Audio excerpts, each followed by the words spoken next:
Newsweek. I mean, we've had it all. We had a shooting at the Kansas City Chiefs parade, calls for gun control. We've had Russian space nukes. We've had Trump rallies.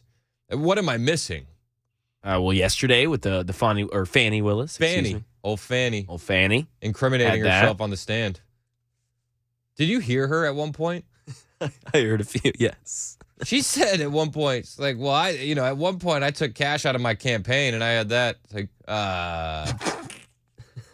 wait, say that again? That's a felony. That's a felony. I couldn't believe that she went on the stand and acted as, angry and righteous as she was. It was flabbergasting to me. It was probably flabbergasting to you. What are your takes on it? 615-737-9986. 615-737-9986. I mean, let's start there. Let's start with the Fani saga. Old Fani. I'll be honest. I hadn't heard her speak much.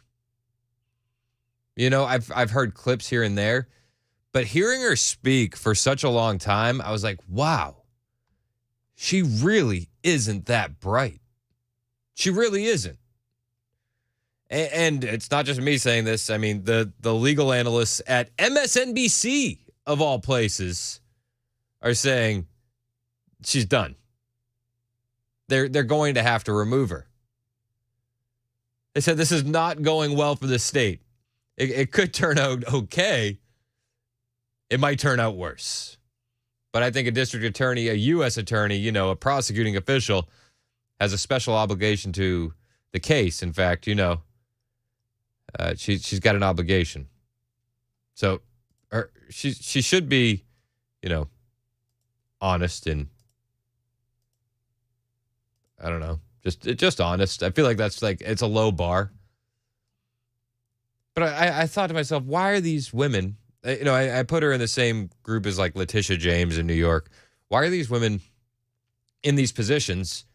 And I came to the conclusion that it's just they're just useful idiots for the communist agenda, and the useful idiots will get thrown under the bus first. And as we're seeing in Georgia, it just feels like Fani is getting thrown under the bus. Now, before Fani took the stand, it started with her lover, Mr. Wade, being asked about the relationship with Fani and really being asked about the money. The money for these trips, these lavish vacations. The story was that he got paid back for these trips that he put down as business expenses. He was asked if he had cash receipts. Do you have receipts for the cash paybacks from the trips with Fani? When did your personal relationship with Mr. Wade end? Oh, wrong one. This is Wade right here. There's so many, I have so many audio clips that start with Fani because there's so much from yesterday. All the money for the entire trip. It was a gift for you for your birthday, correct? Yes, sir. And I'm sure you probably have the deposit slips where you took the cash and deposited the cash into your account, don't you? I did not deposit the cash in my account. You don't have a single solitary deposit slip to corroborate or support any of your allegations that you were paid by Mrs. Willis in cash, do you? No, sir. Not a single solitary one. Not a one. Not a one. Not a one. This is a good defense. Is this a good strategy? Not a one. Not a one. All right, so she went to the ATM, right? Probably to get you cash. Do you have? Did you go to the ATM with her for the money for the Belize trip? Did you go down to the ATM with Miss Willis while she drew out $2,794 to pay you in cash? Did you go to the ATM with her? No, sir. She didn't go to the ATM. She carried the cash. Oh, and so she would give you the cash. Did you have a little place in your house where you just stack up all this cash that you apparently got to repay you for these benefits that you bestowed on her? And Mr. Gillen, if I answered that, I'm putting myself in jeopardy. It makes me laugh because he's like, if I tell you I have cash in my house, I'm putting myself in jeopardy. You know, if you fast forward a little bit, when Fani takes the stand, she quite literally says, at times I got $15,000 cash in my house. Always. Wherever I lay my head, I have thousands of dollars. I mean, yeah, who doesn't? I mean, right? Listen. Only 15 G's? Come on. Lightweight. Yikes. It blows my mind. It blows my mind. Nuts. So he's like, yeah, I wouldn't keep cash. If I told you I had cash in my house, that's not safe. Meanwhile, Fani, Miss I don't need no man, was like, I got stacks, racks on racks, baby, under the mattress. If I tell the world that I have cash someplace in my home, don't you think that could be problematic? It could be problematic. It could be. Fanny's like, I make it rain in the living room. Wade is just like, I don't want to get robbed, sir. So I'm not going to tell you I have cash in my home. Probably the smarter route, especially in Georgia, you know. But they want to know how he got the money and where did it go, because that's what really this is all boiling down to, is the money. They're trying to follow the money. So we have to break down each trip because, for example, for the cruise, she paid me the money before we took the cruise. So I was here and I could put the money in my pocket or put it away wherever I wanted to do with it. Other trips, she would give me the money there. So at that point, I could either spend it or put it in my pocket or put it in the hotel safe. It must be nice to just be walking around on vacation with $2,000-$3,000 cash in your pocket, just spending it. You ever gone on vacation with just, a couple racks in your pocket? Of course. Just blowing money fast? Yeah, and he was like, sometimes I get the money this way, sometimes I get it this way, It doesn't matter. I know I'm getting it. There's no special place that you would have all this cash that you would be getting from her that you've told us about to pay back for the benefits that you have bestowed on her. The only special place that cash would have gone would have been to one of my children. Oh. The only special place. It's like, I don't know, sir. Do you consider bars and restaurants special? I don't. So then, after all of this with Mr. Wade, Fani takes the stand, and she is walking in there like a woman on a mission. And the first question they ask is, so you and Mr. Wade obviously talked about your story, right? You had a discussion, a conversation about this motion to disqualify, right? Of course they did. Of course they did, because they know that they're in hot water. Let's just talk about what you did in preparation for today. Did you meet with Mr. Wade at all? Once the motion was filed, did you meet with Mr. Wade and talk to him about the motion that I filed to disqualify you? On this first January motion? Yes.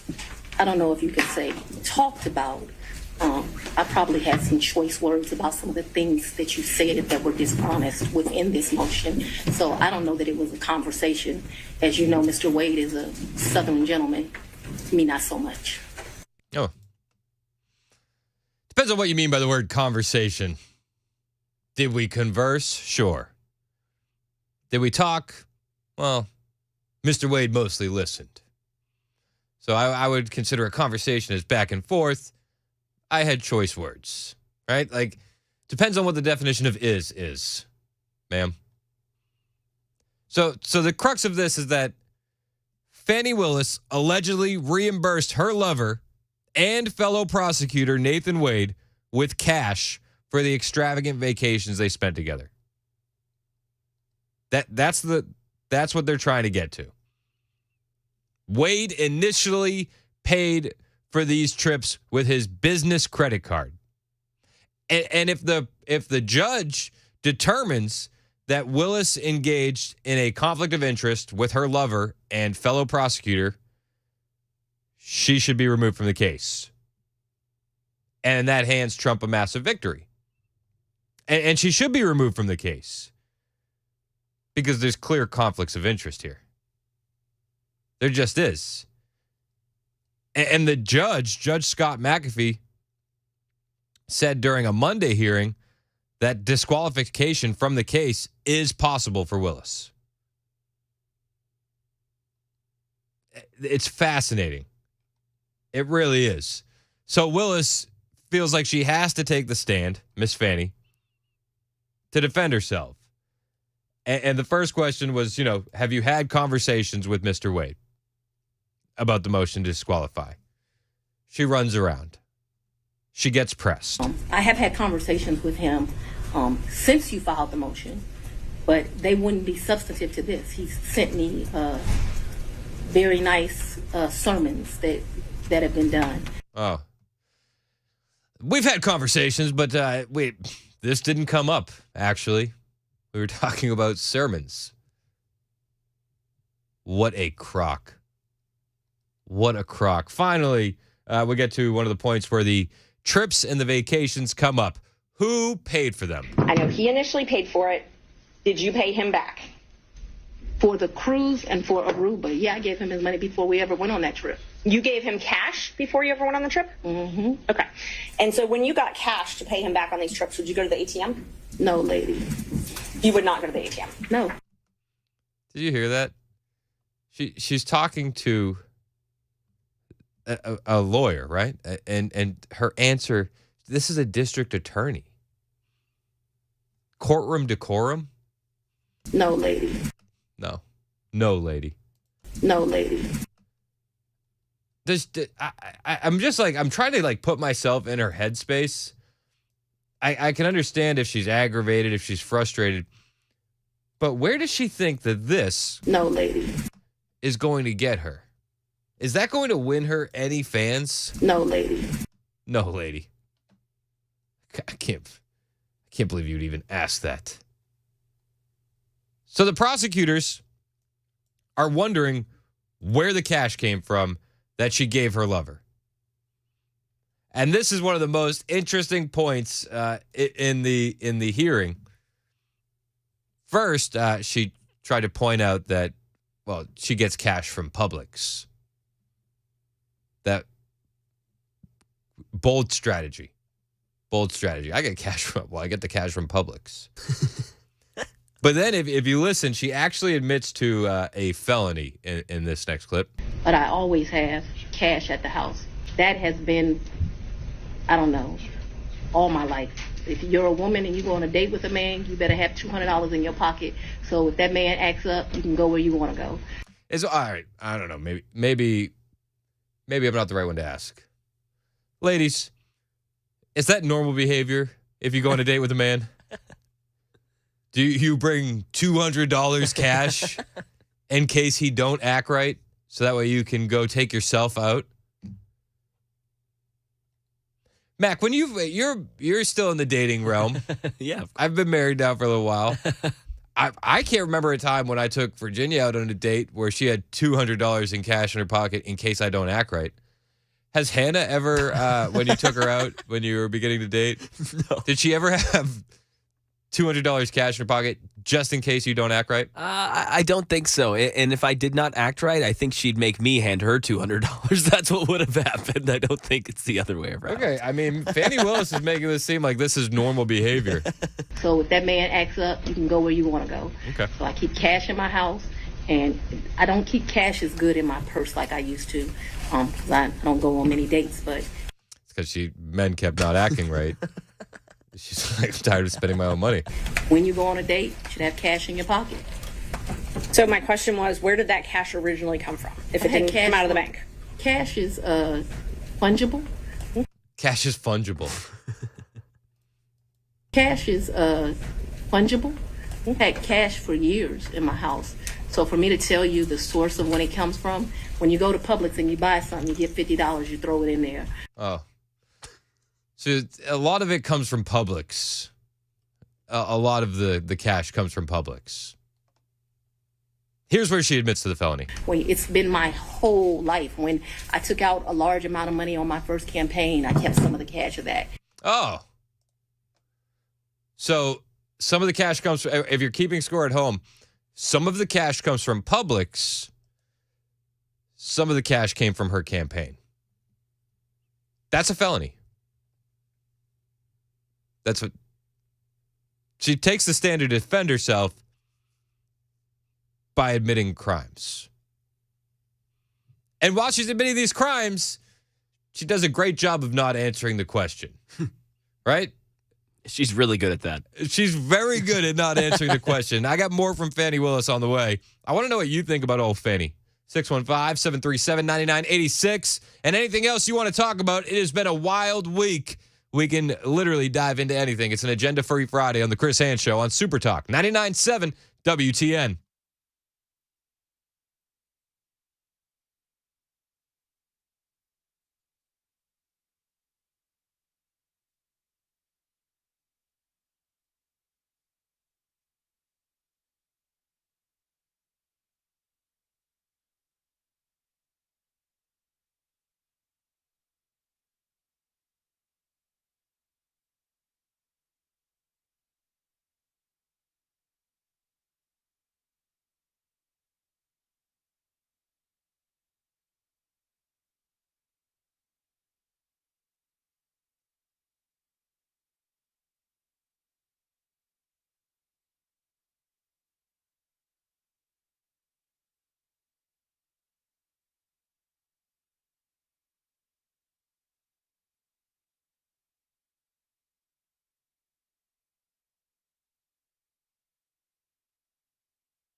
Well, the world is reacting to the Russian prison agency announcement this morning that the biggest and most popular critic of Vladimir Putin has died in prison.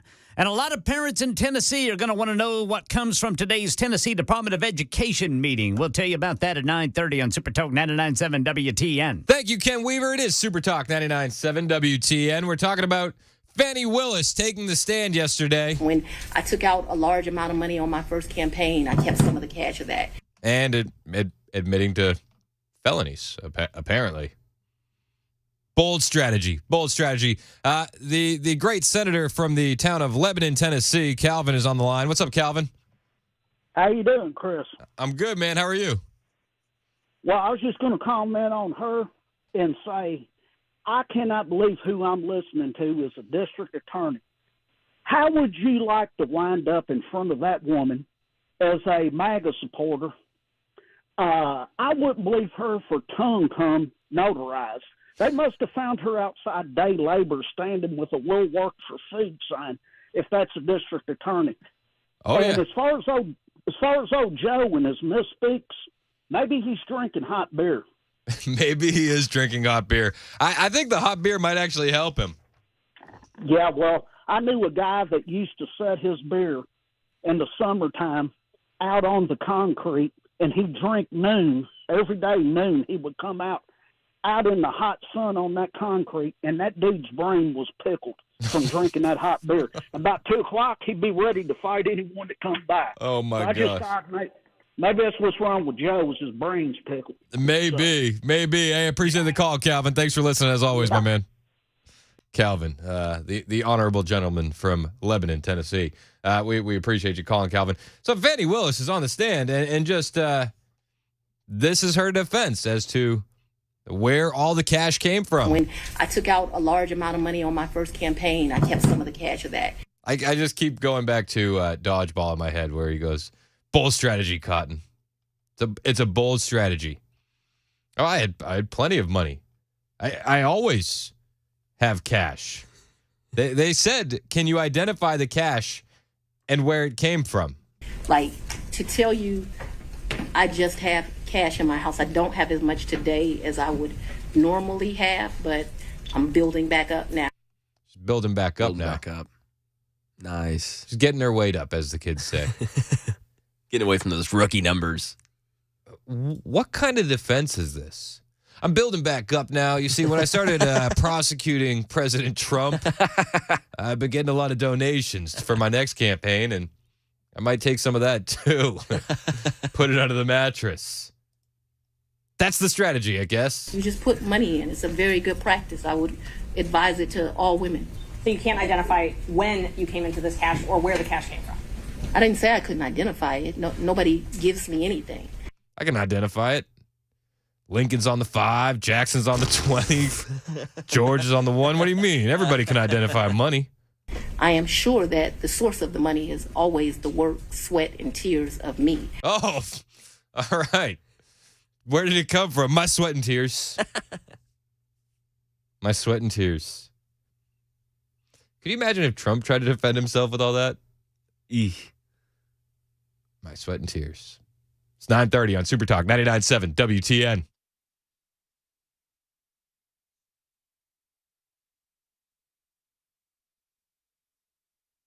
I'm Ken Weaver with your top stories. Got the full forecast in 2 minutes, and the world is reacting to the Russian prison agency's announcement this morning that opposition leader Alexei Navalny died in prison. The agency claiming Navalny felt unwell after a walk and then fell unconscious. This is U.S. Secretary of State Antony Blinken during a security conference in Munich upon hearing the news. Russia's responsible for this. We'll be talking to many other countries concerned about Alexei Navalny, especially if these reports bear out to be true. Yeah, Navalny's team say they're still working to confirm his death. Right now in Tennessee, a lot of parents will want to know what comes from today's Department of Education meeting. News Channel 5 says school districts may learn what it's going to take to get fourth graders to the next level. Last year's third grade retention law could keep them from going to the fifth grade. More than 12,000 fourth graders across the state could be at risk. We'll let you know what comes from that meeting today. And right now in Nashville, Greater Nashville Realtors telling News 2 home sales are up 5% for the first time since March of 2022. The average price for a home in Nashville now $425,012. That's up 0.6% over last year. And that's the latest news. Weather is next. I'm Ken Weaver, WTN News.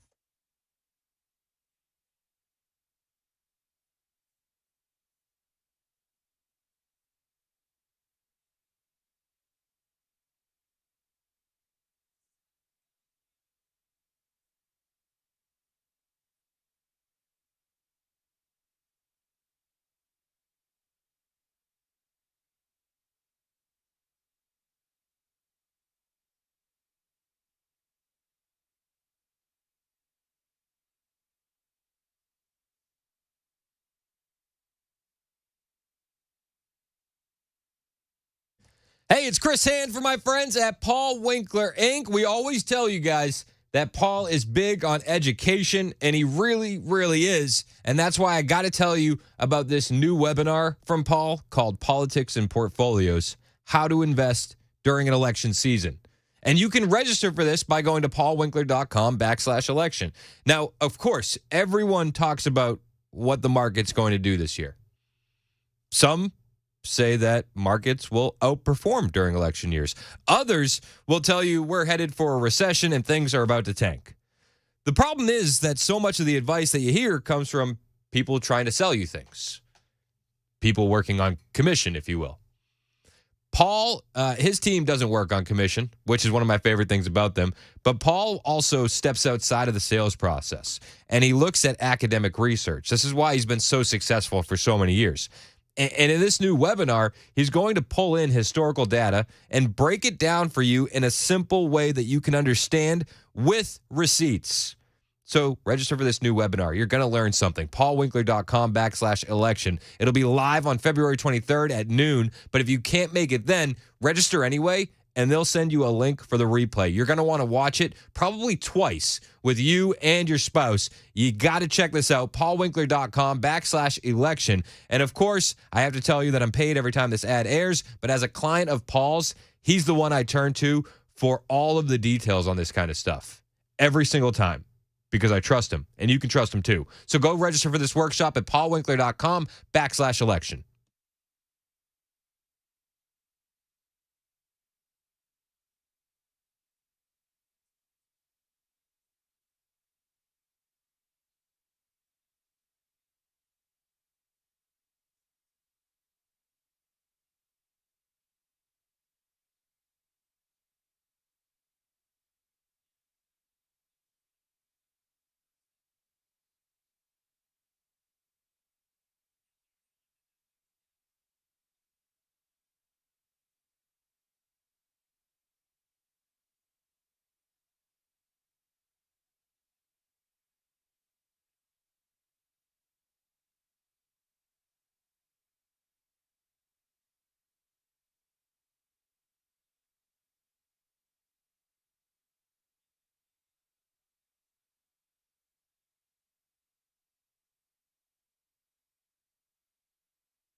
When I took out a large amount of money on my first campaign, I kept some of the cash of that.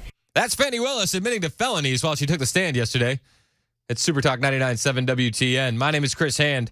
It's an agenda-free Friday. We can talk about anything you want to talk about. Phone lines are open, 615-737-9986. 615-737-9986. Plenty of room for you. Super text line is also available, 615-737-9986. 9797 just texted in and said she is an angry woman. Bingo. Yep.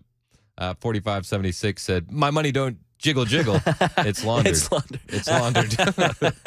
That's great. Yeah. Yep. No, just we got a text about it, but it kept reminding me of that Randy Moss interview. Just if you don't write checks, how do you pay these guys? straight cash, homie. Yep. Thank you, Miss Willis. Straight cash, homie. Straight cash. Put that on the button bar. Straight cash.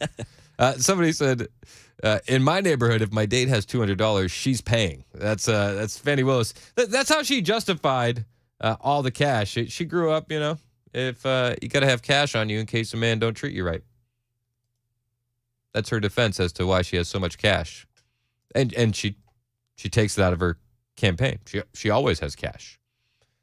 She can't identify where this cash comes from, but who can? You just put money in. It's a very good practice. I would advise it to all women. So you can't identify when you came into this cash or where the cash came from? I didn't say I couldn't identify it. No, nobody gives me anything. I am sure that the source of the money is always the work, sweat, and tears of me. The money comes from my work, sweat, and tears. What you asked me for is, when did the money go in there? What I am trying to tell you is, so I got divorced in 2005 from my husband. Here we go. She keeps doing the runaround on a lot of these questions. No. It's important. You said, where did the money come from? And I need to tell you where the money came from. It's important. I got divorced, almost 20 years ago. So let me fill you in. And so for many, many years, I have kept money in my house. That money in my worst days has probably only been $500 or $1,000. At my best days, I probably had $15,000 in my house at cash. Cash. Straight cash, homie. That's her excuse. It's an agenda-free Friday, 615-737-9986. We can talk about anything you want to talk about. Andrew, who's out there driving his truck, wants to talk about a national threat. Andrew, you're next on Super Talk. What's up, man? What's up? Thanks for taking my call. I could care less about that liar, Fani Willis. She just spewing poop out of her mouth, and I can't even stand to hear her voice. But Andrew, you have to admit, we all keep $15K in the house. I did when I was a drug dealer.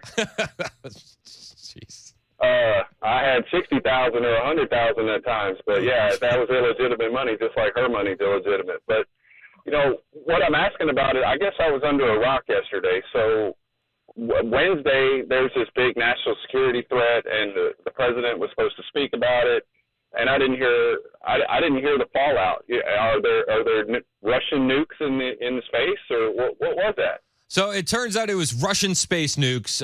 Not that they're up there, but that they want them up there, and that they're going to be. They say they'll be used to take out space satellites or launch EMP attacks.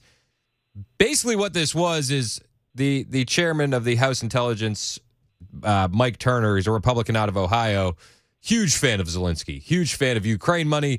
This was fear-mongering and hot garbage. In order to get a push on the legislation. Exactly. It's a good play. It might be a good play, but if you're going to tell me that there's space nukes, space nukes, and they're pointed at America, my head says, okay, well, we need to use money to defend America from space nukes, not send money over to Ukraine. Right. Launch some space nukes on our own. We need our own space nukes. Space nukes. Space nukes, I agree. Thank you. I appreciate the call, Andrew. Did Andrew mention space nukes? We need more space nukes. Got to have space nukes. Gotta have space nukes. It's an agenda-free Friday, so anything you want to talk about, we can talk about. It's been a wild week. 615-737-9986. We were talking about Fani Willis and this cash. Fani always has cash. She can't be bothered with what job it came from. At all times, there's going to be cash in my house or wherever I'm laying my head. The money that you paid Mr. Wade, the cash, in October of 2022, you do not know where that money came from. And that's what this is really all about. Wade put lavish vacations with Fani Willis on his business credit card. He said he was reimbursed for those trips by Fani Willis with cash. Where did the cash come from? I do know where it came from. It came from my sweat and tears. Oh, there it is again. This is the second time that she said the cash comes from her sweat and tears. I do know where it came from. It came from my sweat and tears. You know which job it came from. Did it come from Fulton County or did it come from a private job? It came from, what are you talking about? Did you catch that? Do you know where it came from? And she says, she almost blurts out, I'm not a lawyer. What are you talking about? Did you catch that? Is that just me? Totally. I'm not a lawyer. And she's like, crap, I kind of am. Shouldn't say that. What are you talking about? What are you talking about? We're trying to figure out where the cash came from, Miss Willis. So it could have come from a private job because before I was DA, I was in private practice. So I earned money during that time period. That's probably in there. It could have. You know, I sell a lot of things on Facebook Marketplace. So there's a chance it's because I was selling furniture on Facebook Marketplace. I don't know. I'm not a lawyer. What are you talking about? That blew my mind. That Freudian slip there of I'm not a lawyer. So, right? I'm not a. And she catches herself. I'm not a lawyer. Ooh. Fani Willis. This is all circling around her relationship with Mr. Wade. She hires this guy, pays him more than other attorneys. He has only ever prosecuted a misdemeanor. And now he's prosecuting the president. He's dating Fani Willis. They're going on these lavish vacations. He's putting them on his business credit card and being reimbursed with cash money. Straight cash, homie, if you will. That's it. So he's being reimbursed via straight cash. They don't know where the cash came from. What in the world? And she's just sitting on the stand getting angrier and angrier and angrier, wearing a backwards dress. Did you notice that part? I was wondering if you were going to get to that part. I was going to get to that part. just give me time. I didn't want to. That's not the lead here. No. It's not the lead. I feel like the lead is that she was admitting to felonies on the stand. Yeah, that's fair. But right behind that. Literally, right behind that and backwards is her dress. And yes, she was wearing her dress backwards. The zipper was in the front. Yeah, I don't know a lot about women's clothing and dresses, but it seemed like it was backwards. Okay. Every time my wife has asked me to help with a zipper, it's on the back. It's on the back. Well, she didn't have the help, so she just put it in the front. That makes sense. She don't need no man. Bingo. Yeah. Maybe that's it. I always wear my dresses like this because I don't need no man. I keep my cash in my house. Yes. Because I treat banks like my men. I don't need them. I don't need them. But so it's really circling around this relationship with Wade. When did this relationship end? When did your personal relationship with Mr. Wade end? Our personal relationship ended in this year. So let's be very clear so that we don't mix words. I don't want to mix words in here. She doesn't want to mix words. She got her cash from Publix and, skimming off the top of her campaign. She doesn't want to mince words. Mr. Wade is my friend right now. Mr. Wade, I would say, has been my friend since 2020. I think he started out as like a mentor and a professional colleague. He became my friend and somebody that I really respected. I feel very indebted to Mr. Wade for taking on the task of this job. And he is certainly my friend and one of the people that I respect the most. So if you ask about a personal relationship. Is it just me, or does she sound like she's still in love with this guy? Right? I'm not Dr. Phil. I don't want to, I'm not Dr. Phil, not a psychologist. Sounds like she's still in love with this guy. Oh, yeah. I'd be willing to bet that the relationship has not ended. Just based on how she talks about him. I consider myself to have. But then she says, when did your personal relationship end? So she spins it. She doesn't want to mince words, right? That's what she said a little while ago. So when did your personal relationship end? After she talks about how much she respects and adores this man, she gets to the point of the personal relationship. I consider myself to have a personal relationship right now, Mr. Wade. I consider myself to have a personal relationship with Anna Cross. I consider myself to have a personal relationship with Mr. Abadi. I consider myself to have a personal relationship with Andrew Evans. Okay, let me just clarify that. I have a personal relationship with him. The lawyer's like, okay. All right. We get it. Wait, we understand. Okay. We get it. We get it. Let me clarify then. I have a personal relationship with Mac. I have a personal relationship with Ken. I have a personal relationship with Dan. I have a personal relationship with Murphy. Yep. I have a personal relationship with Johnny B. Lawyer's like, okay, all right. That's enough. Got a lot of personal relationships. And how I define them is personally. So she's like, all right, let's get back on track. When did your romantic relationship end? When did your romantic relationship with Mr. Wade end? When did it end? Me and Mr. Wade, we are good friends. Oh my gosh. My respect for him has grown over these 7 weeks of attacks. What did I tell you? She is still in love with this guy. We are very good friends. I think, but for these attacks, it would have been a friendship that, as life goes, he would have stopped having. I think that you have cemented that we'll be friends to the day we die. Okay. Yeah. Didn't she say not like 3 minutes ago in this testimony, I don't want to mince words? Yeah. And then the question is, when did your so after it's personal relationship, because they're trying to have that decorum. Okay. Romantic relationship. I have been friends with him. Mm-hmm. This is a friendship that would have ended, but you've cemented it after these attacks. It's a friendship that'll have forever. Answer the question. Do you think she's going to actually answer the question? Could we just have an answer to the question? I love that guy in the background. I don't know who that guy was, but thank you. Can we just have an answer to the question? He's getting ticked off. Could we just have an answer to the question? I can handle Mr. Seda. Let's have it. She asked about a personal relationship. She asked when the romantic relationship ended. That's the question.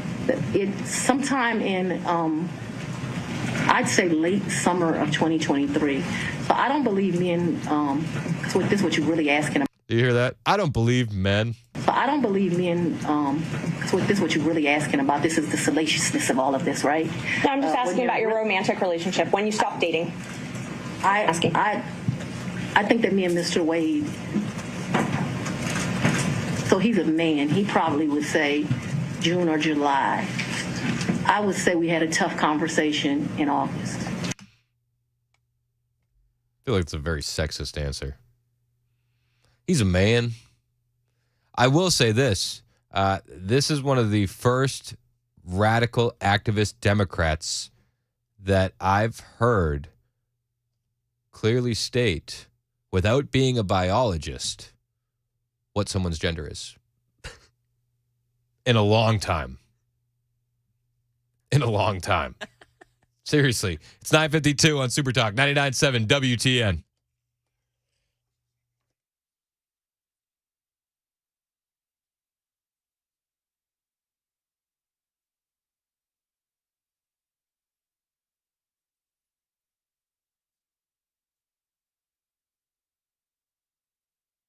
Hey, it's Chris Hand for my friends at Busy Bee Plumbing, Heating, and Cooling. It's that time of year where you're going to be kicking on your heat, and you're going to find yourself in a situation very soon where you'll be kicking on your AC too. Well, is your unit working the way it should be?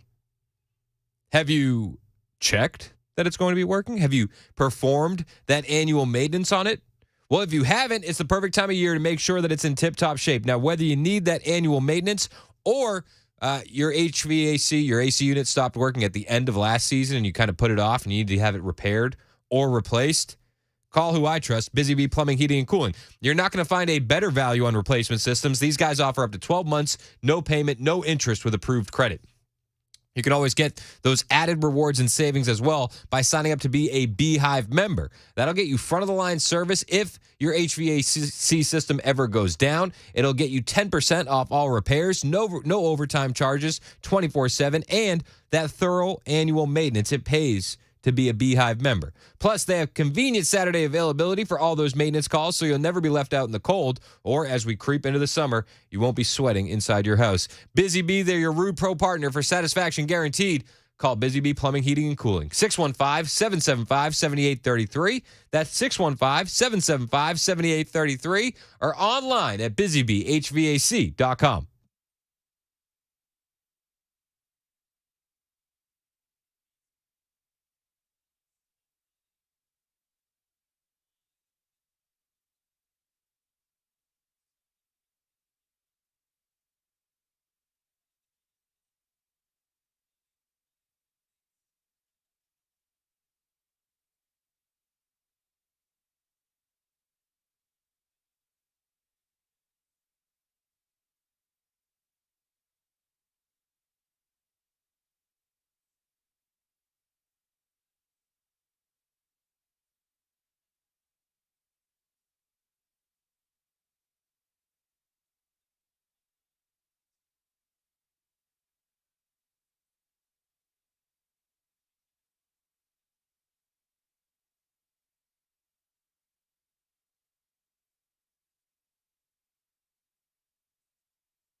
10 o'clock on the dot. I'm Ken Weaver with your top stories. There is actually more snow we have to tell you about in the forecast. We don't think it's going to be anything too serious, like head to the store and get a bunch of milk, bread, and eggs, but it could be significant enough to cause some slick spots, especially in southern Kentucky and maybe in East Tennessee and the higher elevations. We've got the full forecast coming up for you in just 2 minutes.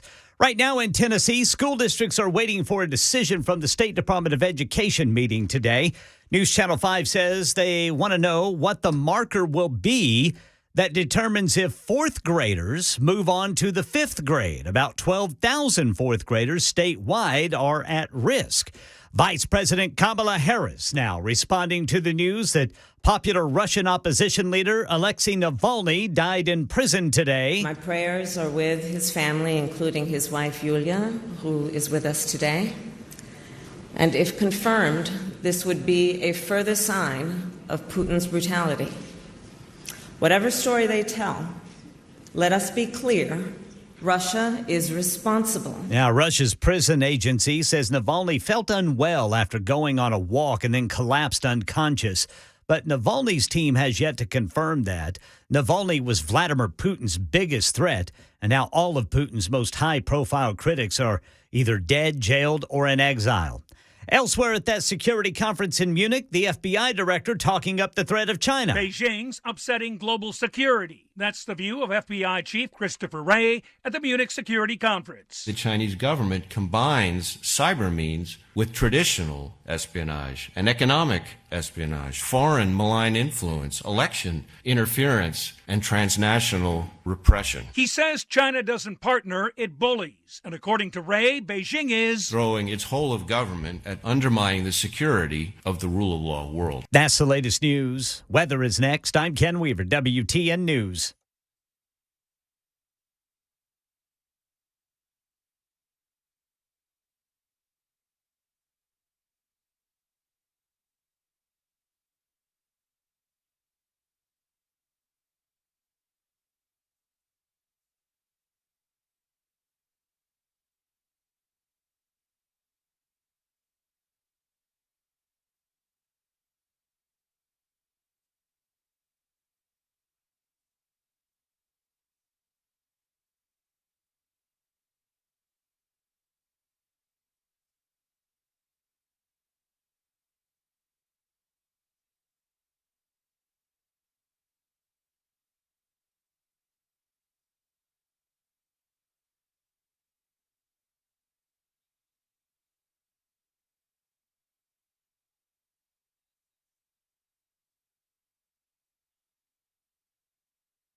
Hey, it's Chris Hand from my friends at membersnutrition.com. I'm so excited that these guys are a sponsor of the show. Let me tell you a little bit about them.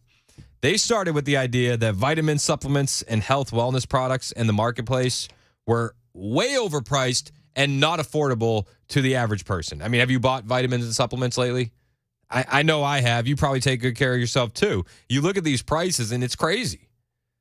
Moreover, a ton of these products aren't the quality that we want them to be. And even worse, they're not made in the USA. In fact, they're made with teeny tiny little hands in China. Is that what you want to do for your vitamins and supplements? Of course not. That's why I'm so excited to be telling you about Members Nutrition, membersnutrition.com. They manufacture their products right here in the USA, and their products are awesome. Like their Youthful Cleanse. Like, think about what's in your body. It's toxic. It's gross. From the air that we're breathing to the food that we eat, it's garbage. And all that excess waste can cause you to age prematurely, feel bloated, feel sluggish. Well, you can change your body's oil with this new cleanse from membersnutrition.com. Daily Defense Youthful Cleanse at membersnutrition.com. You can take control of your health with this cleanse. I've done it a couple times myself. I'm feeling great.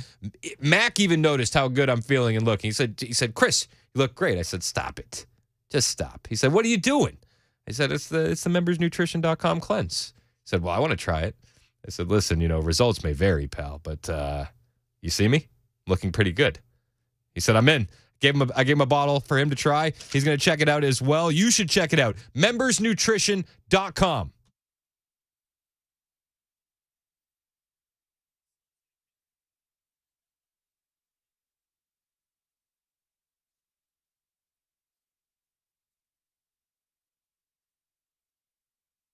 Super Talk 99.7 WTN. My name is Chris Hand. Hope you're having a fantastic Friday. Mac gave me grief because I said, Mac's looking at me with these Member Nutrition cleanses. I look good. Results may vary. Results may vary, bud. Results may vary, bud. I love the guys at membersnutrition.com. Check them out. It's an agenda-free Friday. We can talk about anything you want to talk about at 615-737-9986. That's 615-737-9986. Got a bunch of calls waiting to talk about old Fani Willis. Let's go to Wes in the borough. You're next on Super Talk. What's up, Wes? Thanks for holding, man. Yes, thank you for taking my call. Buddy, I am really fired up about this. I will agree that there are people who don't like banks. However, most of those people were born at the beginning of the last century and survived through the Great Depression where the banks, they were run on banks and they closed them. My in-laws and my parents kept cash in the house just for that reason. They grew up in that time. But I'm going to say this is indicative. This criminal activity, this money that this woman has and will not account for, and she won't until you put a gun to her head and say, you tell us where you got this cash at.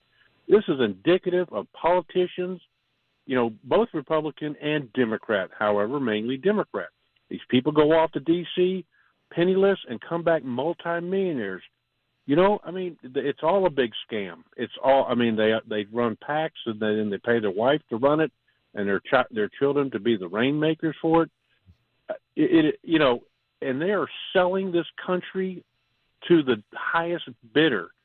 And I hate to say this, my grandkids are going to live in a third world country because of these criminals. We need this election. We need Trump to win to clean the house, and that's why they're throwing everything at this. Now, Kamala Harris is over yonder in Europe and is now talking about this gentleman that was Vladimir Putin's opposition that mysteriously dies. Go figure. This is like the 100th person that is fighting Vladimir that mysteriously dies. But I guarantee you this is probably the only time she'll be able to get to the root cause because they'll use that trick to get rid of Trump. Yeah. I pray for that man. I don't like him. I don't like New Yorkers. But I pray for that man's survival and winning because he's just tough enough to make it happen. Well, and no, I appreciate the call, Wes. And all of this really does show that these attacks are so politically motivated. It's on full display when you see the absolute corruption of the people going after him. And it's like, how do these people get in these positions? Well, they're the useful idiots that the communists will have no problem throwing under the bus, as we're seeing with Fani Willis. Bill and Donaldson, you're next on Super Talk. What's going on, Bill? Good morning, and I second that last caller's remarks. One of the things I've been listening off and on since 5 o'clock this morning, one of the things that I haven't noticed is anyone making the comment of the judge allowing Miss Fani to say and act the way she does. I didn't see the video. There was comments of how she walked into the courtroom, and I was just kind of curious of when she walked in, did the judge stand up? I didn't see I don't think the judge is in the frame when she walks in. It's kind of pointing towards the back of the courtroom. I don't know if that happened. I do know. No, what I'm getting at is, when the judge walks into the courtroom, everybody in the courtroom is supposed to stand. Oh, yeah. I was wondering when she walked in the courtroom whether the judge stood up. I'm picking up what you're putting down. He's weak. He did tap her down a little bit and very quietly says, let's take a 5-minute recess. Well, but he has no control over that courtroom whatsoever. She does. Yeah, no, so it's hard to disagree with you. I don't think the 5-minute recess was as quiet as maybe you took it. I took it more that he was just like over it, and he's like, I need 5 minutes before I lose my cool. Like I took it as that was the only professionalism that we saw in there. Yeah, well, I'd kind of like to see him lose his cool myself. I mean, she needed to be put in her place. Yeah, no, I hear you. I'm with you, Bill. Appreciate the call, man. Lisa in Nashville, you're next on Super Talk. Hi, Chris. Love your show. It's top notch. Just you're a great add to that. My comment is, I'm very hopeful, and I have a lot of faith that Donald Trump will become the next president of the United States. We so much need somebody that understands foreign policy. If any time ever in history do we need that, we need it now. The walls are closing in. Things are happening fast, and we can't get him in there fast enough. And I just, pray that he becomes the president because he really, truly understands foreign policy and to keep the United States safe. No, and that's all I have to say. I'm so with you, Lisa, and it can't come quick enough. I appreciate the call. I just got a text here from 0095 said, the Don could just walk away. Think about that. I have thought about that, and this is why I think that Trump is the guy for the job. He doesn't need these attacks. He doesn't. And they're going after him with everything they have, with the most corrupt officials, and still he persists. They wouldn't be going after him like this if he just retired. All of these attacks would have ceased. But he persists, so the attacks persist. And I think that the reason they're attacking him is because he's the only guy that's willing to stand against them. Larry in Fayetteville wants to talk about Fani. What's up, Larry? Yeah, let me start with, I hate the ground that Fani Willis walks on. But all this commotion about her having cash is a joke. Previous caller said put a gun to her head, where it come from. Yeah. She doesn't have to prove where that money comes from. It's for them to prove where she got it. Well, let's be fair, Larry. She gets she said Publix was one of the places where she gets her cash. Yeah. Well, I'm a 72-year-old high school dropout, and I've worked week to week raising a family, got divorced later in life, self-employed the last 6 years. I was able to rat hole over $100,000. And I go out and put my hands on $35,000 anytime I want.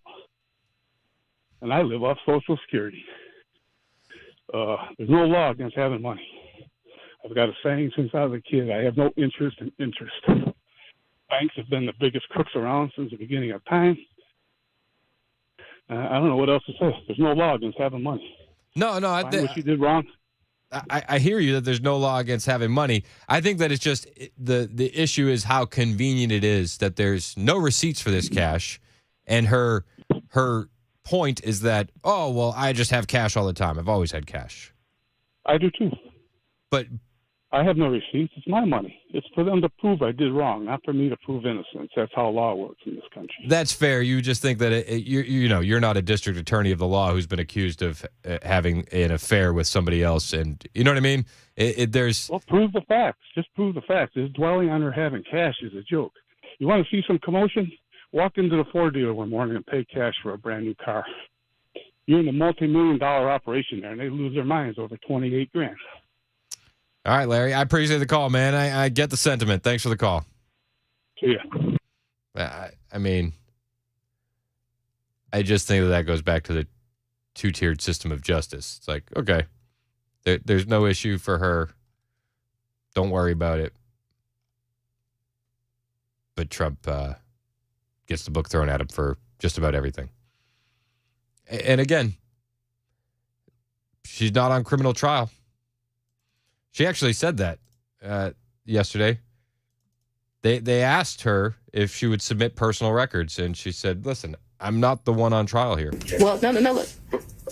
I object to you getting records. You've been intrusive into people's personal lives. You're confused. You think I'm on trial. These people are on trial for trying to steal an election in 2020. I'm not on trial, no matter how hard you try to put me on trial. No, and you know what? That's fair. She's not on trial. However, she says these people are on trial for trying to steal an election in 2020. And I would argue that what's happening right now is the Democrats trying to steal an election in 2024.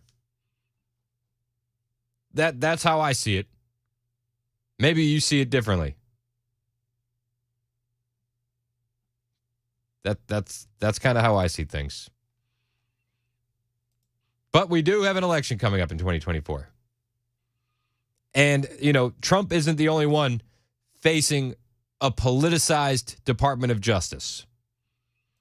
In fact, the Biden DOJ just arrested a whistleblower, a former FBI informant who said the Bidens took bribes from Ukrainian energy company. Alexander Smirnov. He was arrested yesterday at Harry Reid International Airport in Las Vegas.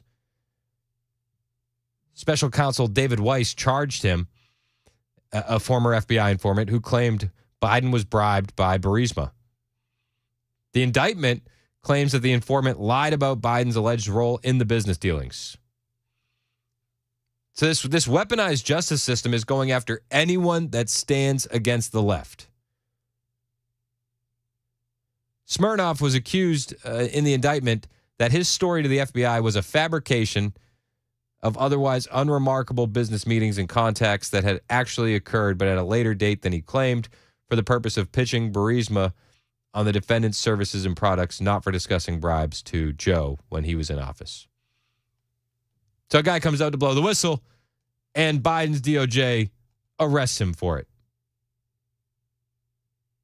All of this are weaponized attacks to try and steal the 2024 election. Roger wants to talk about Fani Willis. Roger, you're next on Super Talk. What's up, man? Hey, how's it going? Good. How are you, sir? Doing good. Love your show. Thanks, bud. I do agree partly with the last caller in I can lay hands on cash also. I've always kept cash on me. So I don't have to run to the bank for every little deal. And I really, I agree with him at the point that as long as I haven't done anything illegal, why have I got to have receipts for my cash? I cash my paycheck, I keep it. Yeah, I mean, and I get that. I get where he's coming from, too. But I do know that when like he said, when you go to the Ford dealership and pay cash for something, anytime you pay something that's over $10,000 in cash, then they have to report it to the government. Well, why? It's legal tender. What would be the difference in that and using a check? They always want to track or try to track cash to make sure you're either not doing something illegal or people just don't keep cash on hand anymore like they used to. Yeah. I mean, there's nothing illegal about having cash, right? I think that the issue is that this guy's paying for these trips on his business card, and then Fani is paying him back in cash. But that just seems very the issue is that it feels like a lie because it's just so convenient that it was cash and you don't have any receipts. Well, now, I do agree there because, she's paying it back in cash. If it's a business trip, you would think she would need to show receipts, for the IRS. Yep. So, yeah, I see what you're saying. It makes it look like it is something illegal. And we got a text here from our friend Jason on the Super Text line. He says, well, you cashing your check is a receipt for that cash. That's true. So, yeah, I mean, listen, I just don't think that she has she doesn't look good out of any of this. Do you know what I mean? You can make the argument that there's no crime in having cash, but she admitted to keeping some of her campaign money. Yeah, now that is illegal. Yes, it is. I mean, she quite literally said, When I took out a large amount of money on my first campaign, I kept some of the cash of that. That's a crime. Right. I'm not a politician, but I think they have to show a receipt for every dollar where that stuff goes, right? Yep, that's the impression I'm under, Roger. Hey, man, I appreciate your call. Anything you guys want to talk about, we can talk about. It's an agenda-free Friday. There's some stuff that I want to get to, including somebody that's going to be testifying against Biden next week. The Biden admin is taking Texas back to court. New court case. It's going to be this will be a fun one. Sanctuary cities at their breaking point. And Kamala Harris headed to Michigan. Plus anything else you want to talk about. It has been a wild news week. 615-737-9986. Phone lines wide open. It's Super Talk 99.7 WTN.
World reaction to news that another one of Vladimir Putin's critics is out of the way.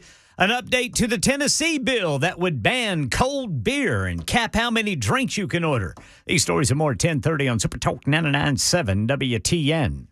Thank you, Ken Weaver. It is Super Talk 99.7 WTN. My name is Chris Hand. I know I had a couple people waiting online.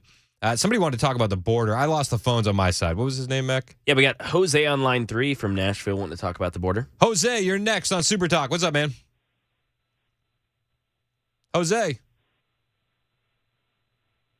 we lose the phones? We may have. On my side, it looks clear, but yeah, let me do some double checking here. Do some checking. Jose, if you're there, man, hang on the line. We'll get back to you. The Biden administration is taking Texas to court once again. Have you heard this story?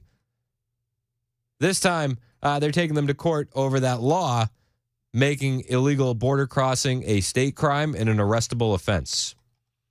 Yep.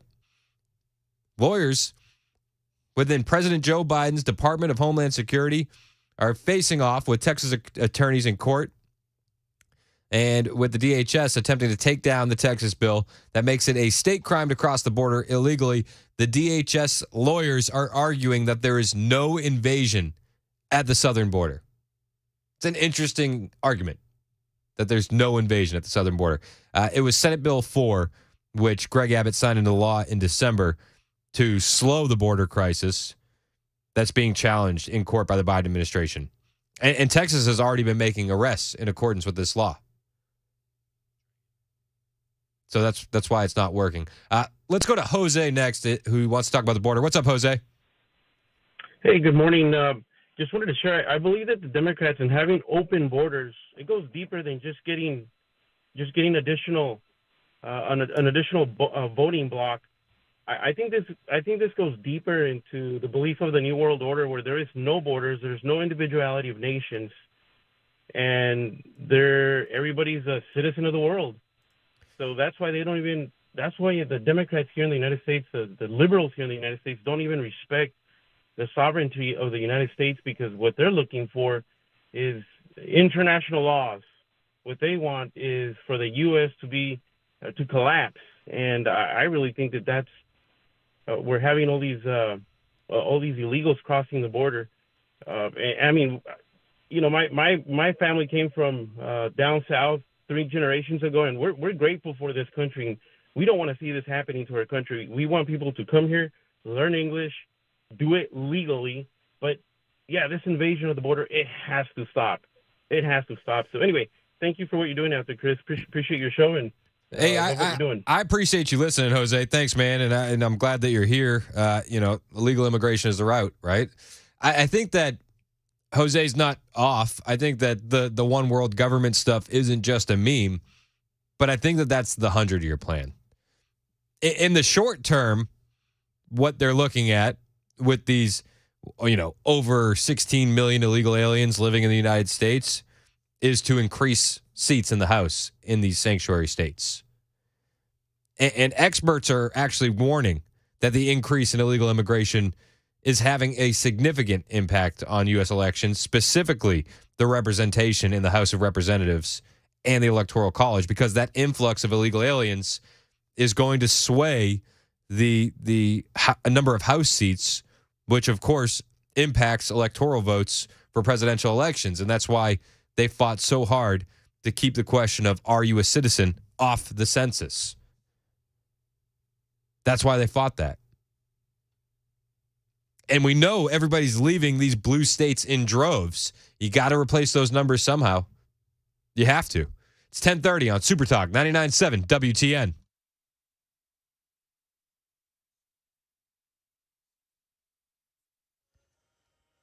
I'm Ken Weaver with your top stories. Full forecast in 2 minutes. Russia's announcement that opposition leader Alexei Navalny died in prison today is drawing responses from leaders at the security conference in Munich. This is Vice President Kamala Harris. Whatever story they tell, let us be clear. Russia is responsible. Navalny's death, which still hasn't been confirmed by his people, leaves Russia's opposition without a clear figurehead. In fact, all of Putin's most high-profile critics are now either dead, jailed, or in exile. News 2 says Tennessee's bill to ban the sale of cold beer and cap the number of drinks you can order is likely to fail as currently written. But the sponsor, Piperton Republican State Rep Ron Gant, says he at least wants to get a conversation going about an industry he says goes largely unregulated. I'm actually trying to save lives here in this state. Gant underwent multiple surgeries after a suspected drunk driver hit him head-on in 2022. That's the latest news. Weather is next. I'm Ken Weaver, WTN News.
Super Talk 99.7 WTN. My name is Chris Hand.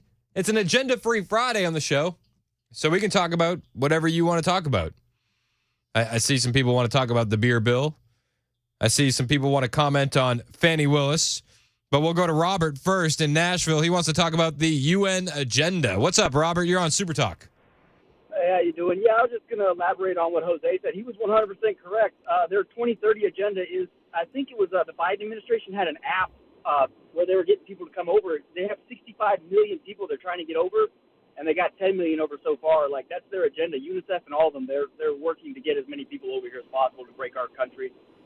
No, I mean, listen, I get where you're at, and I've read that stuff online and all that too. I just don't see it happening by 2030. I feel like that's unrealistic. I mean, they've already got 10 million over in less than one election cycle. So I mean, just like Obama said in his own words, I'm not an American citizen. I'm a world citizen. Yeah, I get it. I just think that's more of like a long plan, especially right now. I mean, if you think about where we are as a country, we are more awake now than we have been in decades. So, like, if they tried to do something like that, like a one world government, the pushback would be just extreme. But then again, look at the news media. Like, they cover things like even the agendas. Like, because I have an iPhone, so when I swipe over to the news that they cover, it's completely like opposite of the truth. Like, they'll say stuff that's like not even accurate. No, and I hear you there, but I feel like they've already lost the youth. The youth doesn't really follow this legacy media at all. And I hope because it's getting pretty bad. Hey, God's coming back soon though, and I'm hoping for it. Hey, amen, man. I appreciate the call, Robert. Thanks so much. Terry wants to talk about the beer bill. Terry, you're next on Super Talk. What's up, man? I'm a lady. Oh, I'm sorry. But anyway, I'm sorry, Terry. That's okay, no problem. I just don't think we need any laws to limit businesses from keeping cold beer or businesses from giving people ordering what drinks they want. I don't even drink, but I don't think we need any more crackdowns on citizens. Enforce the laws that we have, even strengthen those laws and let people choose what they do and then pay the consequences for it. Terry, I'm totally with you. I don't drink either, and I look at it and go, that's a waste of taxpayer money. Plus, absolutely, like you said, we have laws on the books. And how do you enforce that? The drink limits? It's just ridiculous. Well, that I don't know, and I actually agree with Jose. I just wanted to add that in, and that's all I have to say. Thank you. Appreciate you, Terry. Sorry that I called you a man. I didn't know. No problem. Hey, let me tell you this before I hang up. But when I was in the 6th grade, I thought my name was spelled with a Y, Terry. All those years, nobody ever told me, and it's IE, so I'm a girl. I love it. And in 6th grade, I would answer the phone, and people would think I was my mother. So Yeah. Mac Thank just you left. so much. Have a blessed day. Yeah, you too. God bless. Mac, you didn't have a house phone growing up, did you? Yeah, we did. You had a house phone? Yeah, we had a house phone. So you answered it, and people thought you were your mom? I don't remember that. You don't remember that? Before your voice dropped? I feel like that was like a rite of passage. That could be it. Yeah, who knows? You'd answer the phone and be like, hey, Kathy. Be like, it's Chris. It's Chris. I'd be like, I'm so sorry. It's like, yep. Yeah, whatever. You're like, I'm 11. I'm already mad. Yeah. It was always a letdown. Jim in Mount Juliet also wants to talk about the beer bill. What's up, Jim? Good morning. How you doing? Good. How are you, sir? I'm good. I'm the first one to argue in favor of anything to cut down on drunk drivers. I was a cop for 9 years, and I saw more drunk drivers than probably the majority of your audience. Okay. However, first of all, as far as the serving portion of the bill, it's already a criminal offense to serve a drunk, so this adds nothing. Yeah. Okay. As far as the cold beer portion of the bill, I wonder if, and again, I respect his efforts to try to do something, but I liken this to one of the gun laws where finally the liberals admit, well, we know it's not going to do anything, but golly, it's so bad we just got to do something. And I liken the cold beer section to that. I wonder if the gentleman has any examples of any state where this has been enacted and it showed a demonstrable reduction in drunk drivers. And I'll lay you money he doesn't. No, I totally agree. Plus, I would argue, and I mean, you probably know better than I because you're a former police officer. The majority of people, if they have an open container and they just left a convenience store, they're not the ones that are getting busted for drunk driving. It's the people that are leaving the bars. It's the people that are leaving the house parties. Those are the guys that are getting busted for drunk driving. The vast majority, you're correct, yes. Yeah. I mean, it takes a long time for the alcohol to kick in, you know? Having a beer on your way home isn't going to get you busted for drunk driving. Yeah, it's just, it makes no sense. It's a laudable goal, you know, but this ain't it. I hear you, man. I appreciate the call. Thanks, Jim. Thank you. It's an agenda-free Friday on the Chris Hand Show, Super Talk 99.7 WTN. Anything you want to talk about, we can talk about. 615-737-9986. Dave in Hendersonville, you're up next. What do you want to talk about, Dave? What's up, brother? What's up, man? How we doing? I'm doing all right. Having a little repair done to the machine. The fellow talking about you got 2-3 calls back. By the way, good job at putting your foot in your mouth with a lady there. And talk about the New World Order. Yeah.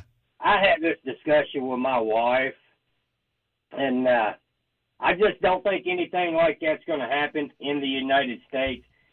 These other countries, I can see them letting somebody come in and control them, but the reason it's not going to happen here, I don't believe it's going to happen here, is because we got more guns than we got citizens, and we're just not going to allow somebody from another country to think they're going to come over here and tell us what to do, or their little army. Well, and I feel like that's like, yeah, the one world government. If you want to say that it's, you know, their long-term plan, we can have that discussion. Maybe that's their 100-year plan, but there'd be so many steps to get to that process. And I'm with you.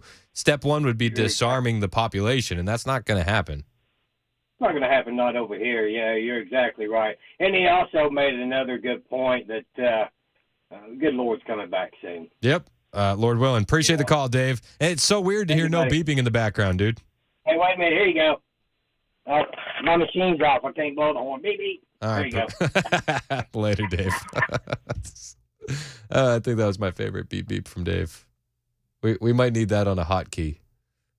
We'll work on that. John in Nashville wants to talk about Fani Willis. What's up, John? You're next. Hey, how you doing? Good. How are you, sir? Good. I just want to point out on that case, she mentioned that she started the relationship after she hired the prosecutor. So wouldn't that alone be enough reason to fire her? I think so. I mean, I think that she's demonstrated plenty of times throughout her portion on the stand that she should be removed from this case. Yeah, it just makes no sense. No. We'll see what happens.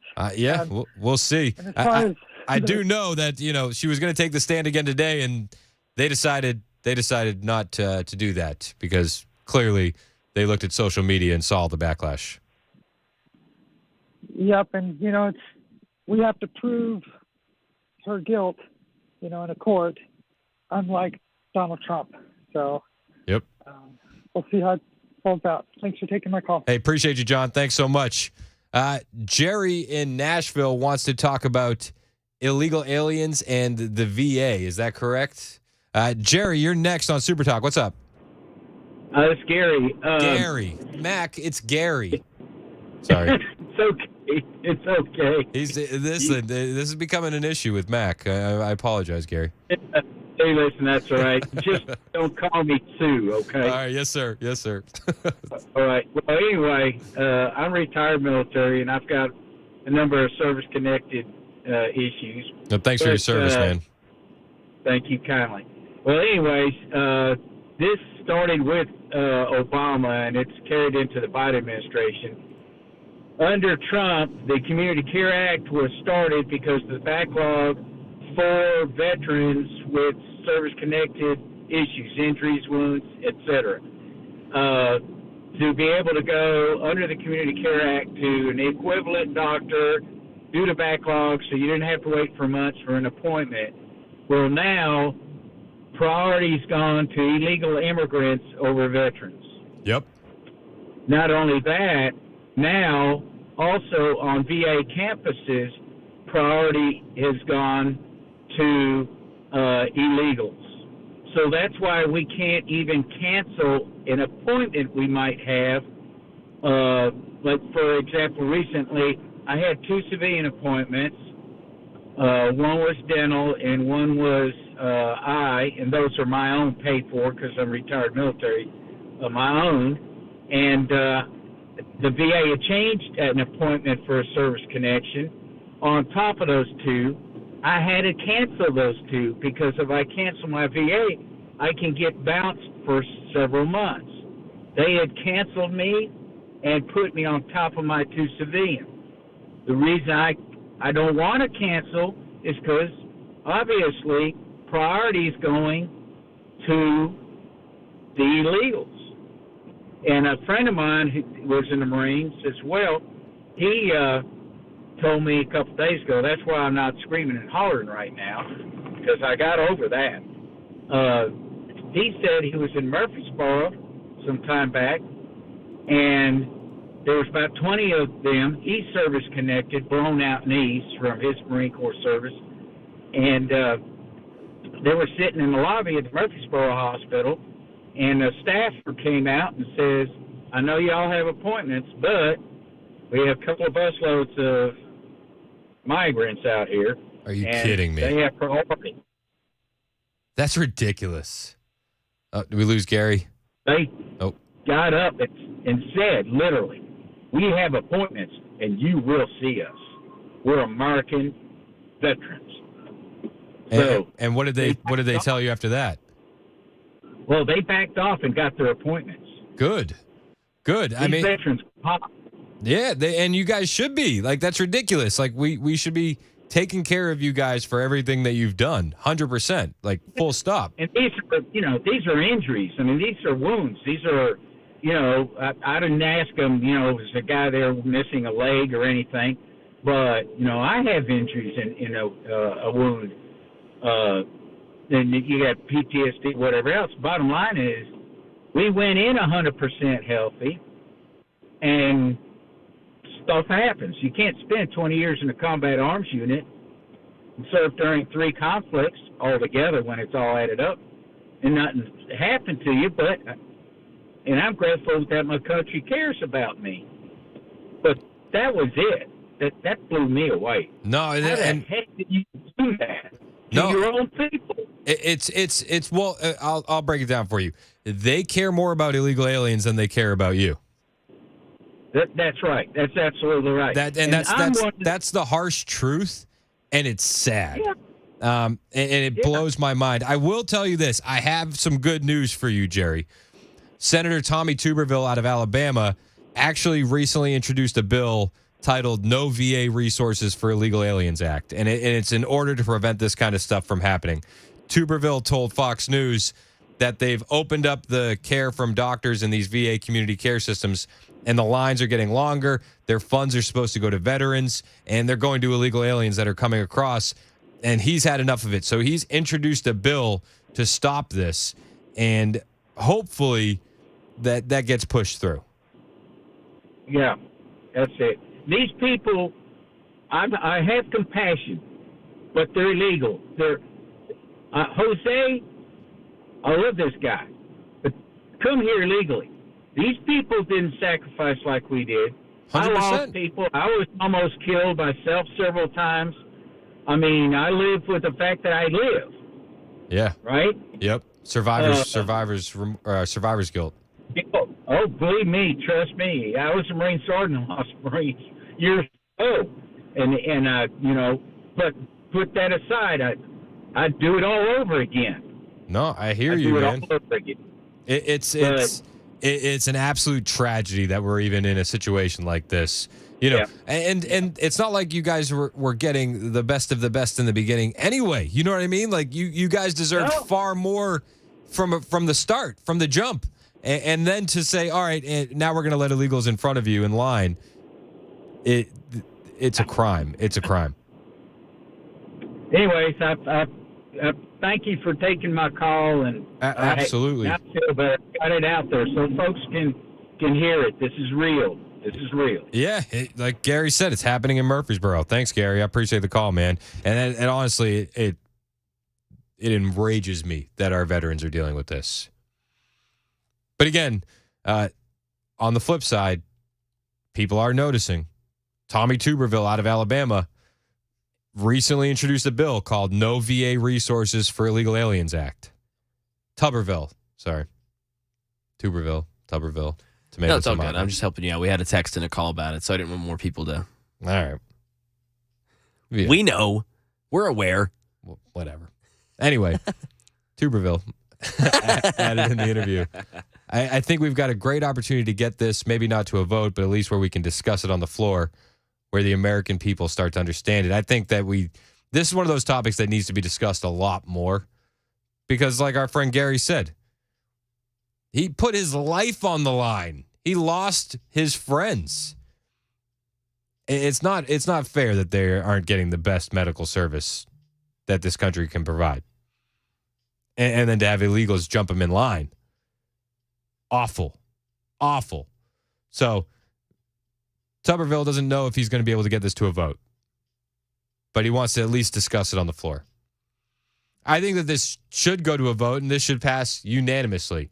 Of course, we'd have to argue with some communist Democrats to make that happen. It's 10:52 on Super Talk 99.7 WTN.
An important decision expected today, which could help tens of thousands of Tennessee fourth graders avoid being held back a year.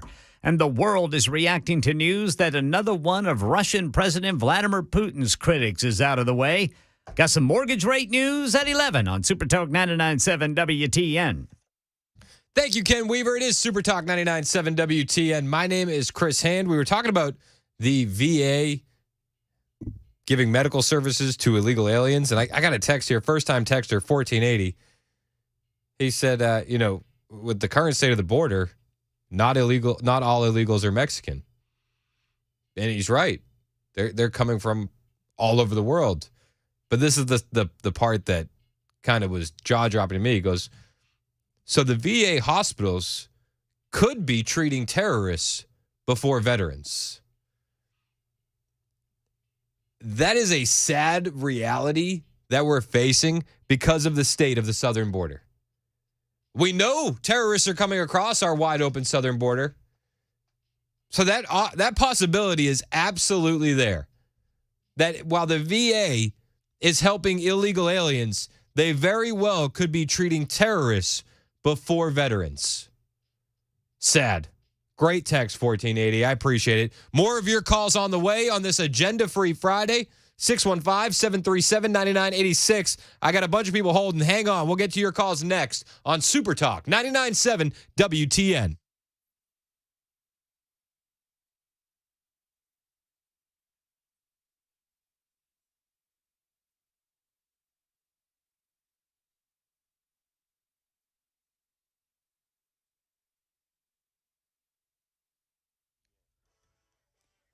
Eleven o'clock on the dot. I'm Ken Weaver with your top stories. Rain and snow to move in this afternoon. Got the full forecast in 2 minutes.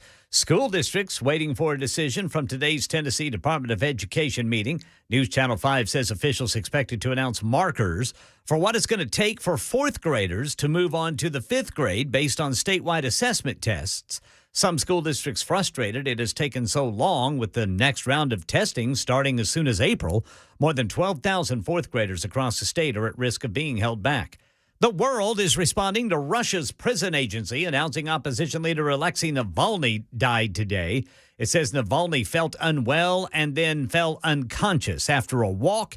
This was Vice President Kamala Harris at the Munich Security Conference upon hearing the news. Whatever story they tell, let us be clear. Russia is responsible. Navalny's team has not confirmed his death, but if he is dead, this leaves opposition to Vladimir Putin without a clear figurehead. All of Vladimir Putin's most high-profile critics are now either dead, jailed, or in exile. Following increased inflation reports this week, mortgage rates are on the rise once more, reaching 6.77%, and continue to increase the monthly cost on potential buyers. Elizabeth Schulze has more on the impact. If you are taking out a $400,000 mortgage, your monthly payment at today's rates is $2,600. 2 years ago, and this is really where you can see the difference, when rates were near historic lows at 3%, your monthly payment would have been nearly $800 cheaper at $1,839. Most analysts are expecting rates will stay in this 5 to 6% range this year. Right now in Nashville, Greater Nashville Realtors tells News 2 home sales are up 5% for the first time since March of 2022. And at the same time, the average price for a home in Nashville is up 6% over last year to $425,012. That's the latest news. Weather is next. I'm Ken Weaver, WTN News.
Super Talk 99.7 WTN. My name is Chris Hand.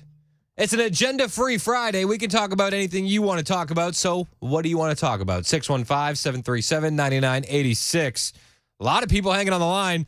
Let's start with one for Mac, who's been hanging on for a minute. RC in the borough wants to talk about the Super Bowl. What's up, RC? Hey, what's going on, man? Thanks for taking my call. I caught bits and pieces of your show this week, throughout the days. I know one day you was talking about the Super Bowl and the commercials, which were kind of weird. And I got a text from one of my friends of a screenshot of one of the people washing the feet, and it was definitely an agenda in just that one alone. And I like that you were saying we've got to protect our kids from the soup that we're in. Yeah. And then even today you were saying that this is the woke we've ever been, as a society. But it seems like the woke is like faux muscles. You know what I'm saying? It's like, all right, you got muscles on the outside, but you're really not strong. Because as long as they're giving us the video games and the food, and as long as they keep us in the soup, then, you know what I'm saying, we can get as woke as possible, and nothing will really change. But the reason I called was to make sure that you knew about in the fourth quarter. And I know my man likes the Chiefs, but I don't say that the players or anything they have anything to do with it, but man, you can tell that some of this stuff is there's some gazy. It's fugazi, because in the fourth quarter they're driving. Patrick Mahomes runs out of bounds. It's 1st and 10, right? And he runs out of bounds. He goes maybe 3 yards. Yep. So it should be like 2 and 6. So I know exactly what you're talking about. I called Mac out on this on Tuesday. Mac, you want to tell him what it was? Yeah, man, they mentioned it on the live CBS broadcast. So it was actually, they showed down the bottom 1st and 10. It actually should have been 2nd and inches, 2nd and 1. So it actually wasn't a first down. So he ran for 3 yards, making it a 1st and 10. I promise you, yeah. As much as it's scripted, hitting that foot off a muffed punt, throwing interceptions, it's hard to script all that stuff. Sometimes Patrick Mahomes he beats the script. I'm sorry. Sorry, RC. Yeah. The script, but Mac, the script was for Patrick Mahomes. No. You can't beat it when it's for him. I'm with you, RC. I think it was rigged. Oh my goodness! I'm just saying, I'm not trying to take it away from the players, and really, we're just seeing great athletes do great things, and if apart from that, everything else is that's the least of what we watch on the Super Bowl. We totally can't see great actors doing. And to your point about the commercials and all that, it's like it frustrates me that I feel like I had these memories with my dad, and they were taken from me, and I can't have that same kind of stuff with my kids. But all we can do is raise warriors. Do you have kids? Yeah, I got 3, man. Yeah, man, you got to give them eyes to see and just keep working towards that. Yeah, and then you was talking about that about putting them to bed. So I have 2 older ones. I mean, you have 4. I'm sorry, I have 3. So I'm a little bit more off the hook than you are. But these, you're still rolling deep. yeah, for sure. But growing up. Some of the stuff I was shielded from. The church kind of swept it under the rug, or said they wouldn't talk about it. But I think there's something to be said, because we are the generation that have to navigate kids that are in the soup. We kind of got both worlds, best of both worlds. Yep. We got a little bit of the old world, and now we got the new. So it's on us to make the next generation be able to navigate through it, man, because we're actually the first people in history that have to deal with this problem. You know what I'm saying? Oh, we were raised for a world that our parents knew nothing about. Exactly, man. Exactly. Yeah. And I like you being offensive-minded about it, because we have to be offensive-minded, because in this game, if we're not playing offense with our children, we're losing, Yep. You have to play offense. And there's been too many years where it just seems like parents fell asleep at the wheel. Yeah. And I don't want to blame people for falling asleep at the wheel either. That's what society was trying to make happen. Absolutely. Everything's stacked against us, so offense is necessary. Appreciate you guys, man. Thanks. Keep doing what you're doing. Hey, thanks for listening, RC. I appreciate you, my man.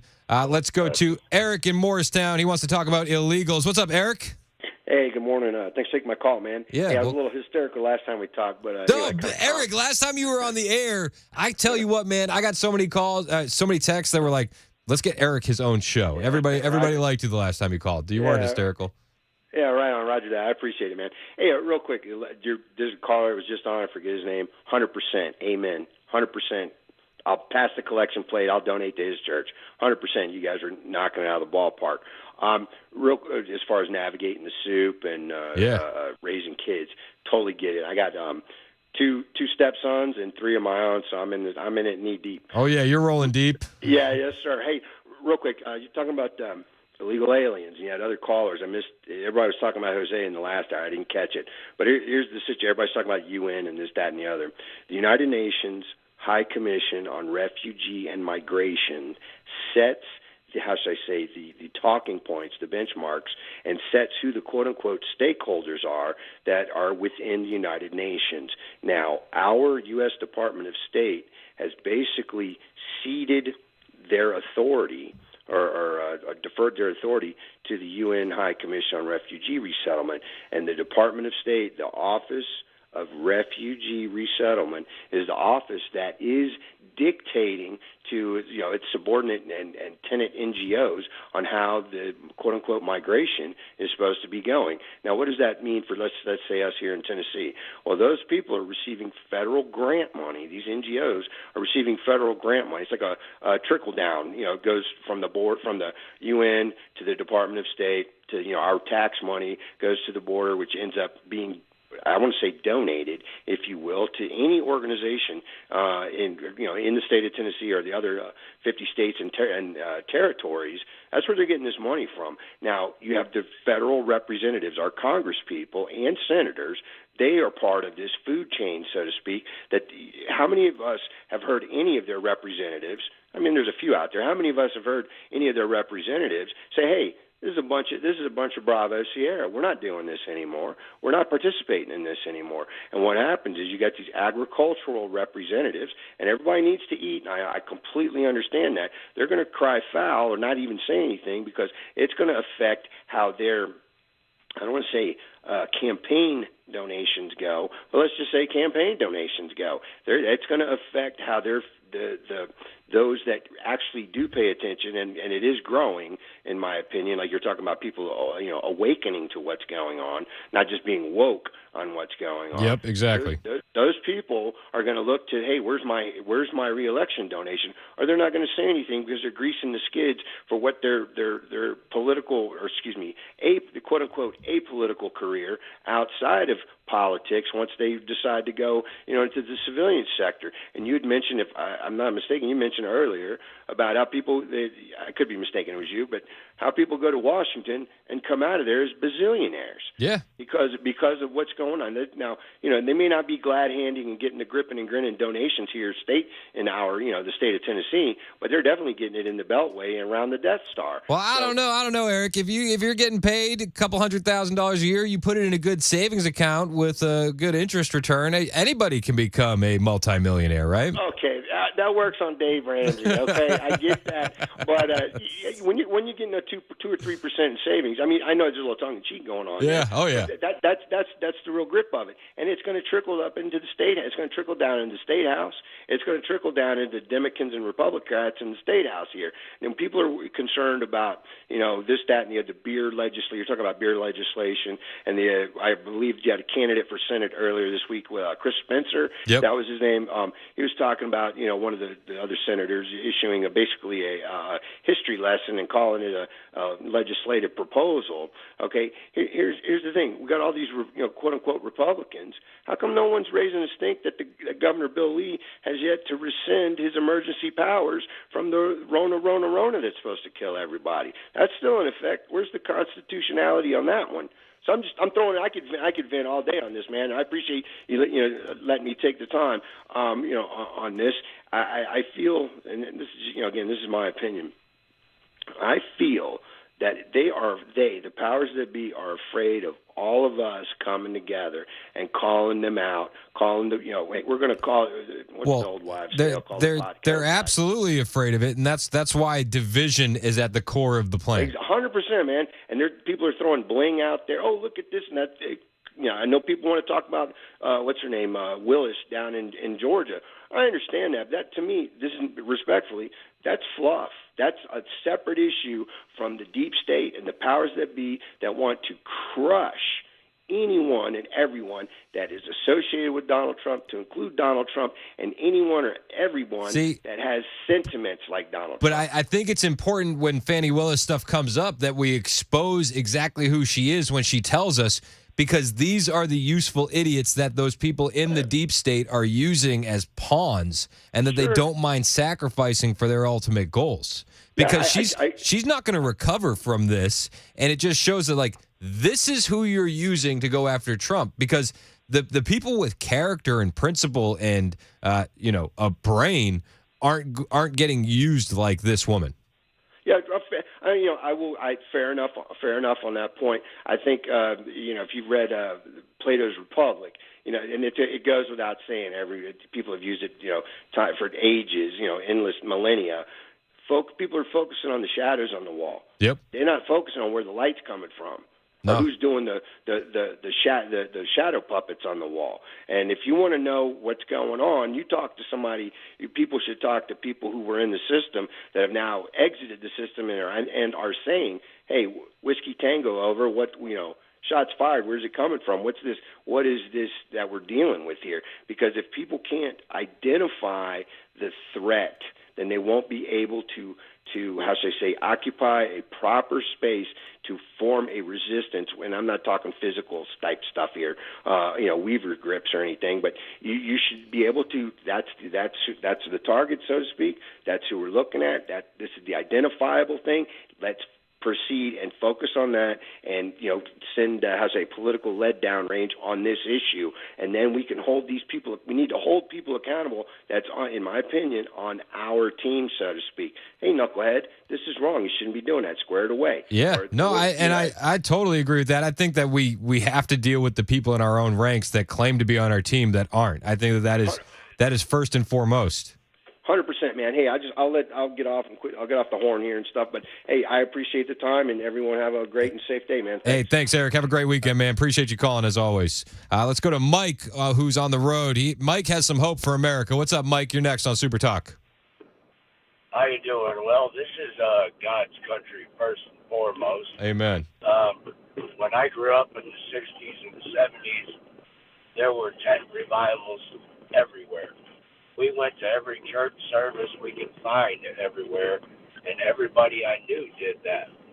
Well, the enemy seeks to devour and destroy, and he had to come up with some plan to break it up. So what did they come up with? Which worked really well. Drugs, sex, and rock and roll, and I dove right into it. I think a lot of people did. Well, that was just the first stage. Now, if you look at America, the enemy is just walking all over this land in control of 90% of what's going on. We have a foundation, but if we don't get back to it in hard, we are going to all turn to salt like Sodom and Gomorrah. God is not going to sit back and let the enemy keep destroying everything. And they are literally destroying everything. We've got to get back to the Word. We got to get back to church. We need people calling up and giving God the glory for stuff instead of spending all our time talking about how the enemy is winning. No, I hear you, Mike, and I appreciate the call. And I think that's how I'm trying to raise my kids, and I think a lot of people are feeling that sense of revival, especially in this area, or they never lost that sense. But you're seeing it more and more, and I think that you raise up warriors, you build them on that foundation, and that's the route. But I appreciate your call. Let's go to Karen in the borough. Wants to talk about illegal aliens. What's up, Karen? How are you? Hello. Happy Friday. Happy Friday. Yes, several other callers have commented, too, so I was listening to make sure they weren't going to take my thoughts. But I haven't heard Governor Lee address anything about the 600 that the DHS sent a letter stating was going to be sent to Tennessee in February. I have not heard that either. He hasn't addressed that. He needs to stand up like Abbott and ship them off to a sanctuary city, because we are not a sanctuary state. No, but we have seen people step up. I know that Haggerty said something about it. Ogles said something about it. Blackburn said something about it. Desjardins said something about it. Well, the only ones of those that actually, Haggerty doesn't do anything. He's all talk. Now, Green gets a lot done, but Marcia Blackburn and Haggerty, they don't get anything done. They're just talk. Ogles gets a lot done. But so you have 2 out of 4, but Haggerty and Marcia don't do anything. They hardly do anything at all. They're just all talk. But Ogles and Green, they do really good. And maybe Green is maybe he's not going to go up for re-election, and maybe he will be a really good governor soon. Yeah, I mean, I will wait to see what happens. I'm interested to see who takes Green's seat because as we all know, he's not running for re-election. I would love to love to see Robbie Starbuck take that. He would be great. He would do great. We need some doers in there and not just a few of these talkers. Yes. Amen, Karen. I'm with you. Action. Thank you. Have a great day. Hey, you too. Appreciate it. I like how she ended that call. She said action. Yeah, that was sick. That last segment is exactly what we want to do on Agenda Free Friday. Gosh, right? Like just hopscotching on topics. Boom, different topic. Back to this. What do you want? Let's go. New World Order, Super Bowl rigged, open borders. Fani. Yeah, we've got it all. Everywhere. What do you want? What do you want to talk about? Let's go. I got a couple people on the line that want to get their thoughts in on whatever topics they want to talk about, but whatever you want to talk about, 615-737-9986. It's an Agenda-Free Friday on the Chris Hand Show on Super Talk 99.7 WTN.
Another popular opposition figure to Vladimir Putin is gone.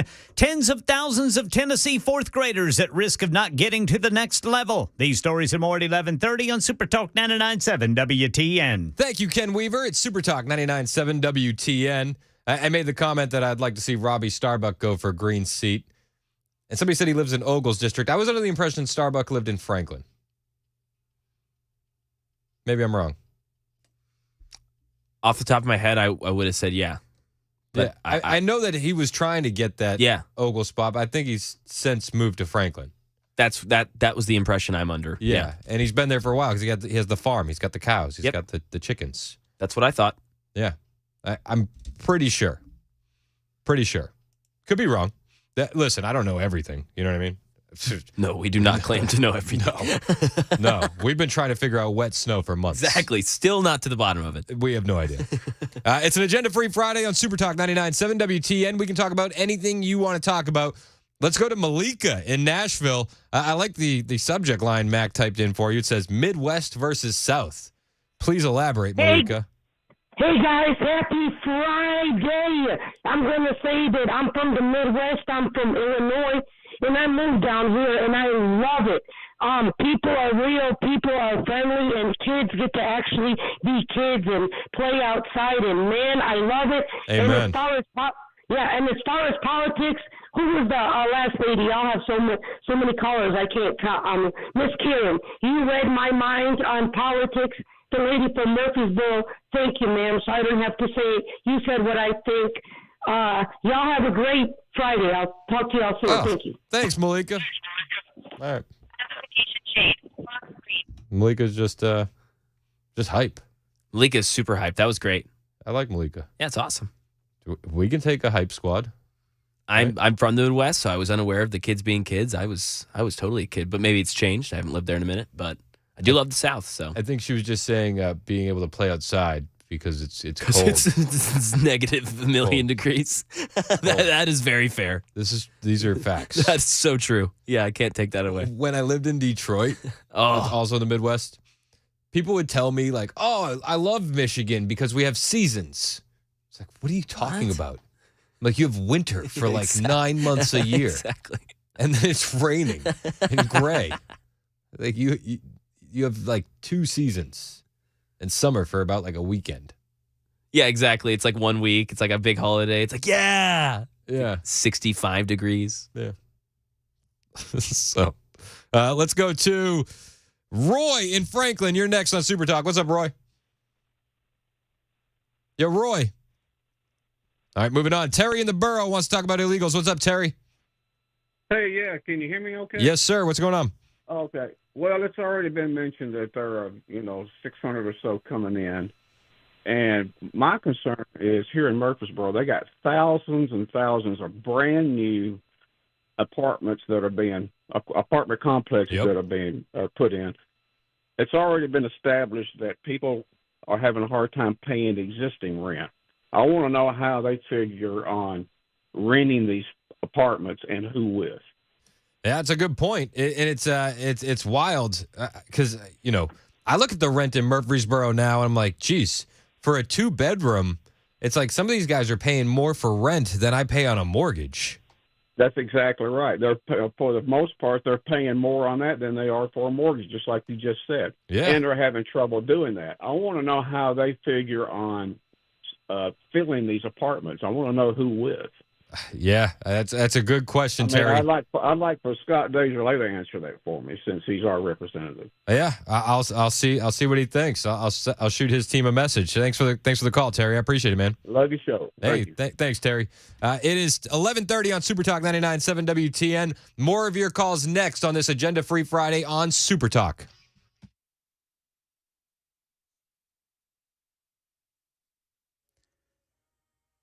I'm Ken Weaver with your top stories, talking about rain and snow this afternoon. During the full forecast in 2 minutes, the world is reacting to the Russian prison agency announcement this morning that opposition leader Alexei Navalny died in prison. The agency claims he felt unwell after a walk and then fell unconscious. This is U.S. Secretary of State Antony Blinken during a security conference in Munich. Russia's responsible for this. We'll be talking to many other countries concerned about Alexei Navalny, especially if these reports bear out to be true. Now, Navalny's team says they're still working to confirm his death. Right now in Tennessee, school districts waiting for a decision today from the Tennessee Department of Education meeting. Officials expected to announce markers for what it will take to move fourth graders to the next level based on statewide assessment tests. News Channel 5 says more than 12,000 fourth graders across the state could be at risk. That's the latest news. Weather's next. I'm Ken Weaver, WTN News.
It's going to be cold this weekend, but that shouldn't stop you from walking outside and taking a lap around your house.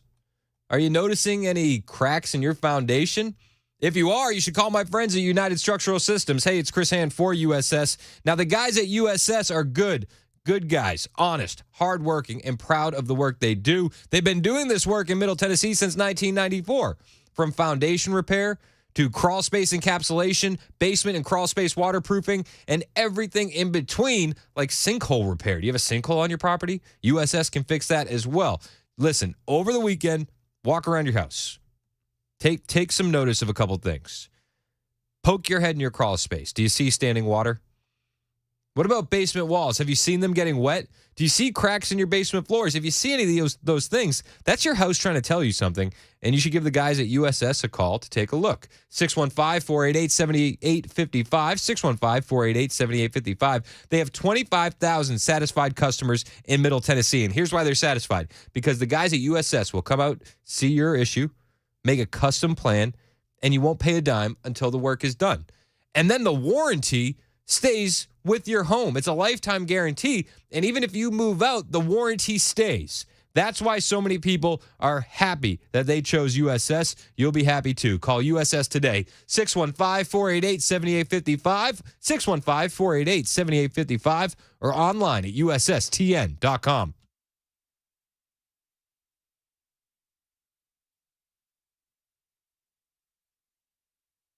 Super Talk 99.7 WTN. My name is Chris Hand. Hope you're having a fantastic Friday. We're having fun. It's an agenda-free Friday on Super Talk, meaning you can dictate where the conversation goes. It's the best part of the week. It's one of my favorite shows that we do, where we let you literally decide where we go. Chad in Portland wants to talk about Trump. What's up, Chad? What are you thinking? Hey, guys. Thanks for taking my call. By the way, Uncle Phil's what got me listening to the station, and it was a big loss when we lost him. And I tell you, your show is refreshing, and I think you're doing an outstanding job. I enjoy listening to you. I'm out here delivering mail, and sometimes it's hard for me to go out to deliver packages because I want to hear what you got to say. I you guys appreciate you, cut man. around. It's fantastic. But I'll tell you what, when I got to Tennessee, the reason I fell in love with this station in 2017, 2016 was Phil. And he was one of the best. Yes, yeah, you're doing a great job too. I think you're the best right now. You're my favorite. So, but anyways, I want to say something about Trump. You know, a lot of people are like, how is Trump still standing through all these allegations and these lawsuits? And you know, there's a saying that history repeats itself. And you know, I look back at one of the oldest history books I know of, and that's the Bible. And if you look at the story of Nehemiah, you know, Nehemiah saw that Jerusalem was destroyed and his heart was moved because the walls were torn down. And I look at Trump, his heart was moved by the state that America is in. And so he was compelled to repair it. And so did Nehemiah. And in that story, you know, you look near the end before the wall was rebuilt, you see where all of his attackers started, you know, threatening his life and you know, threatening to put him in prison and all these different things. And you see, though, in that story, the wall was rebuilt and Jerusalem was restored. And I believe that, you know, it's parallel to today. You know, a lot of people are like, how does he stand through this? I believe God's got a big hand in that, and I believe we're seeing history repeat itself, and I believe you see the favor of God on that, and I'm hoping that's what happens, you know, that, you know, when he gets back in office this term, I'm hoping that happens, that we'll see this restoration and see America, you know, reestablished like it was intended to be, you know, in God we trust. I hear what you're talking about, Chad, and I feel like that a lot, too. A lot of times people will say, like, oh, well, Trump, he's so flawed. Why would, you know, he have God's favor? It's like, well, God doesn't call the qualified. He qualifies the called. And if you look at, like, all these figures in the Bible have, you know, checkerboard paths, right? Exactly. Well, and I think our religion today is man-made. It's not what God really intended it to be. You know, Jesus didn't die for religion. He died for relationship. You know, look at David, who committed adultery, had a man murdered, but yet God looked at him and said, there's a man after my own heart, and it's through him that great things were done. So, yeah, I totally agree. You know, so many people want to judge and cast stones, but, you know, I always say this thing, love leaves a bigger mark than the stones we throw, and God is love. And so, you know, I do believe that we do need to turn and stand for good things and not continue to do those things that draw evil. But, yeah, exactly right. You know, I agree with you there. Hey, thanks for the call, Chad. I really appreciate you, man. Thanks for listening. Yeah, I appreciate you guys. Keep up the good work. Chad is out there delivering mail in Portland. Do you know, anecdotally, we are the #1 conservative radio show for the Postal Service in Middle Tennessee? No question.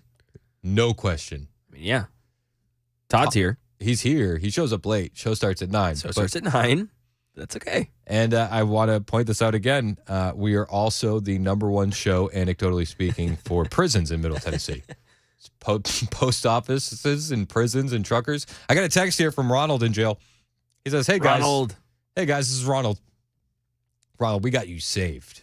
Oh, yeah. You don't have to intro anymore. No need. We know it's you. We have you saved, Ronald. He says, hey, guys, it's Ronald. The illegal alien situation is getting far worse with violent crime. I heard about these gangs are combining to form a larger, stronger presence. Also, if these illegals commit a crime, why are they not deported right then? I'm with you. I think that they should be deported right then. It also, you know it's an issue when Ronald is in jail and he's worried about the increase in violent crime. Because Ronald is in jail. So I would imagine he has his finger on the pulse. Yeah, he's got an idea. I would imagine he is. Appreciate the text, Ronald. Thanks for always listening. I assume via headphones. You know when I did hip hop radio for a long time. Oh yeah.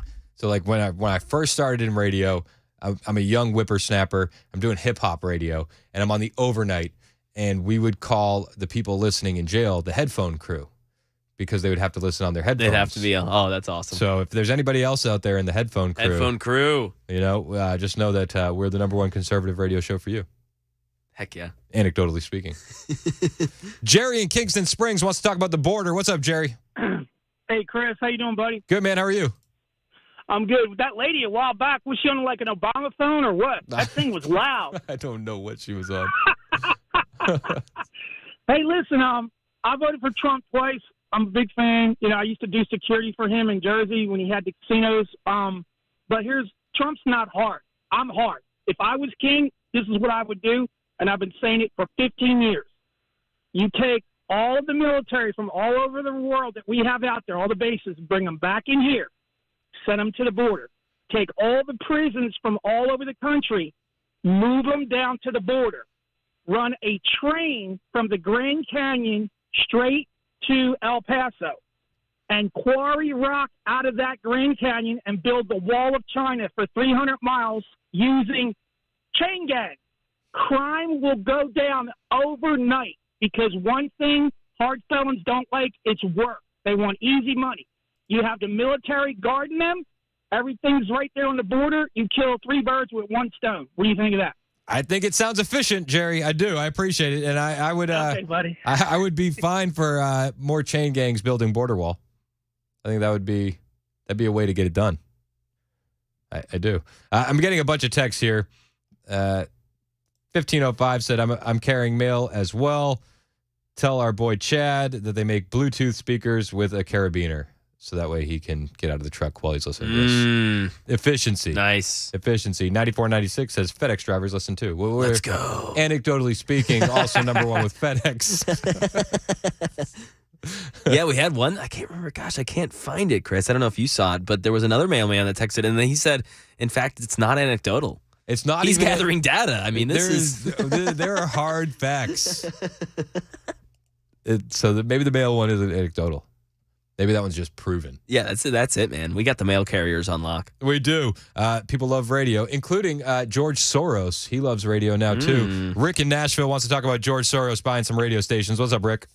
Yeah, Chris, I wanted to just see if you know about this with George Soros. I don't know whether you brought it up earlier or not, but I heard that he's buying up radio stations all over the place, and then that's going to control some kind of a narrative for the left. And then I wanted to also comment that when you have these stations we listen to, like talk radio, Red Eye, the other people on, sometimes when the ABC News comes on and reports the news and you go into your break segment, it's very biased, the general news. So do you have any comments on that? Because it's a disconnect from what you're saying and people like Red Eye are saying, and then all of a sudden they come on and omit certain things and have a very biased presentation. No, yeah, I get where you're at on ABC being biased, but I will say this: the majority of our audience, including you, Rick,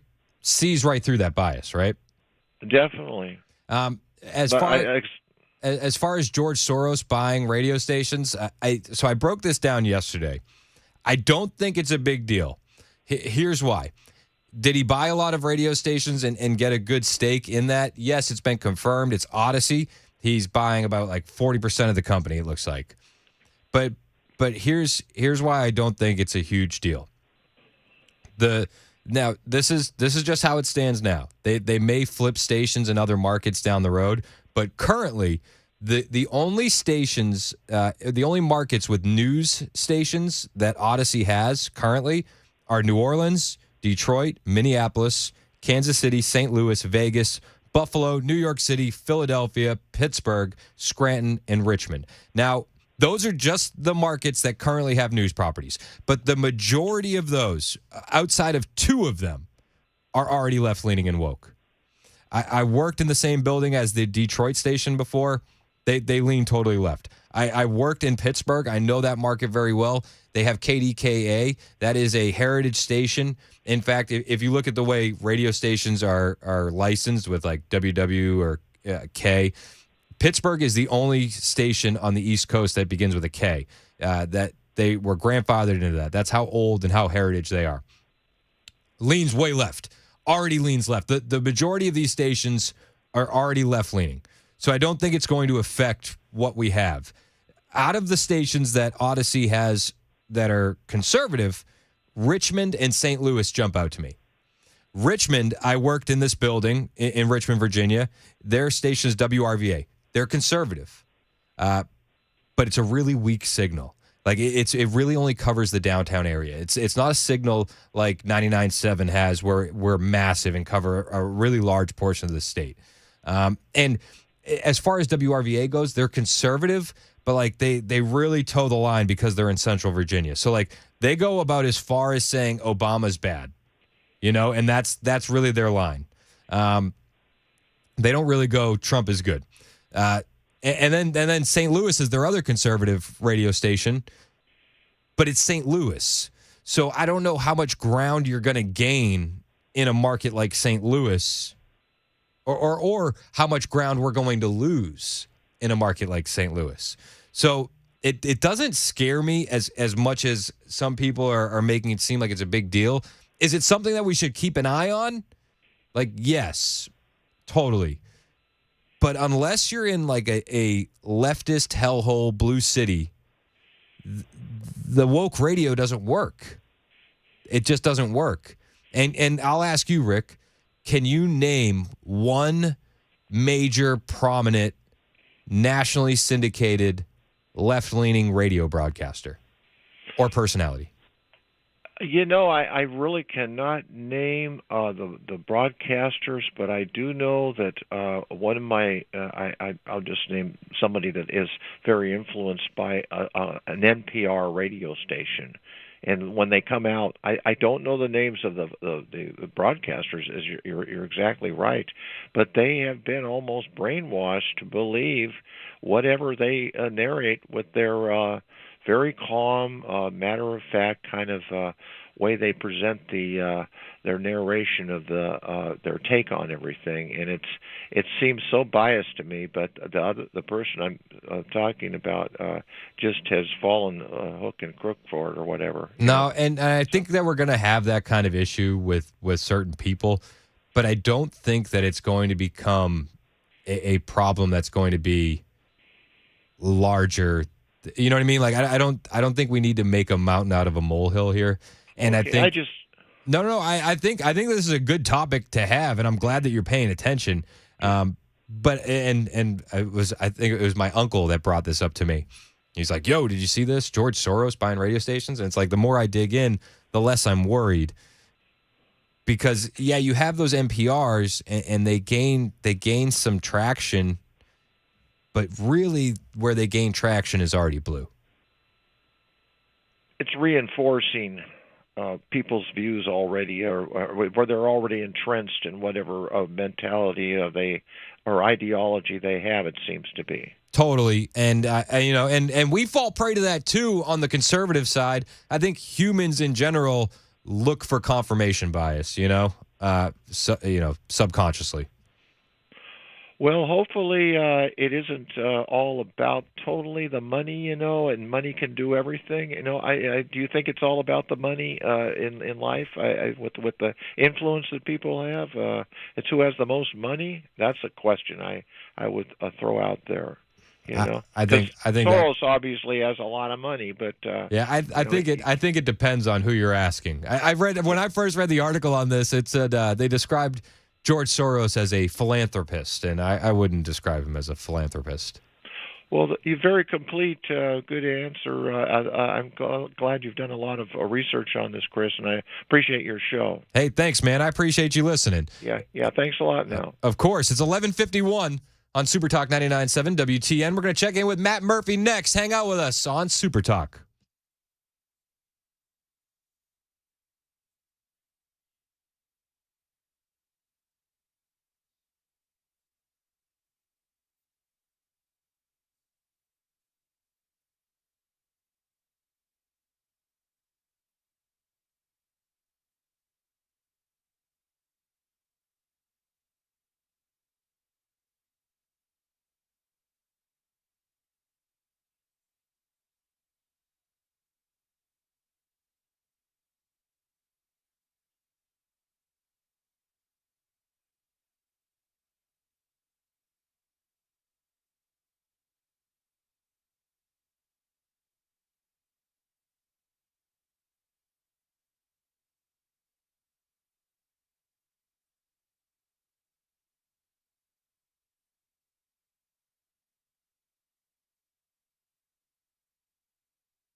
Super Talk 99.7 WTN. My name is Chris Hand. Matt Murphy joining me in studio with a jam-packed show today. What's up, man?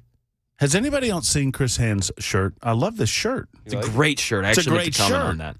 My son said to me, "What does TN mean?" And I said, well, they have the abbreviations for the states. He goes, "Well, why didn't they just spell it out?" I said, "Do you see the state? They wouldn't have been able to fit the whole thing." And he goes, "Oh, that makes sense."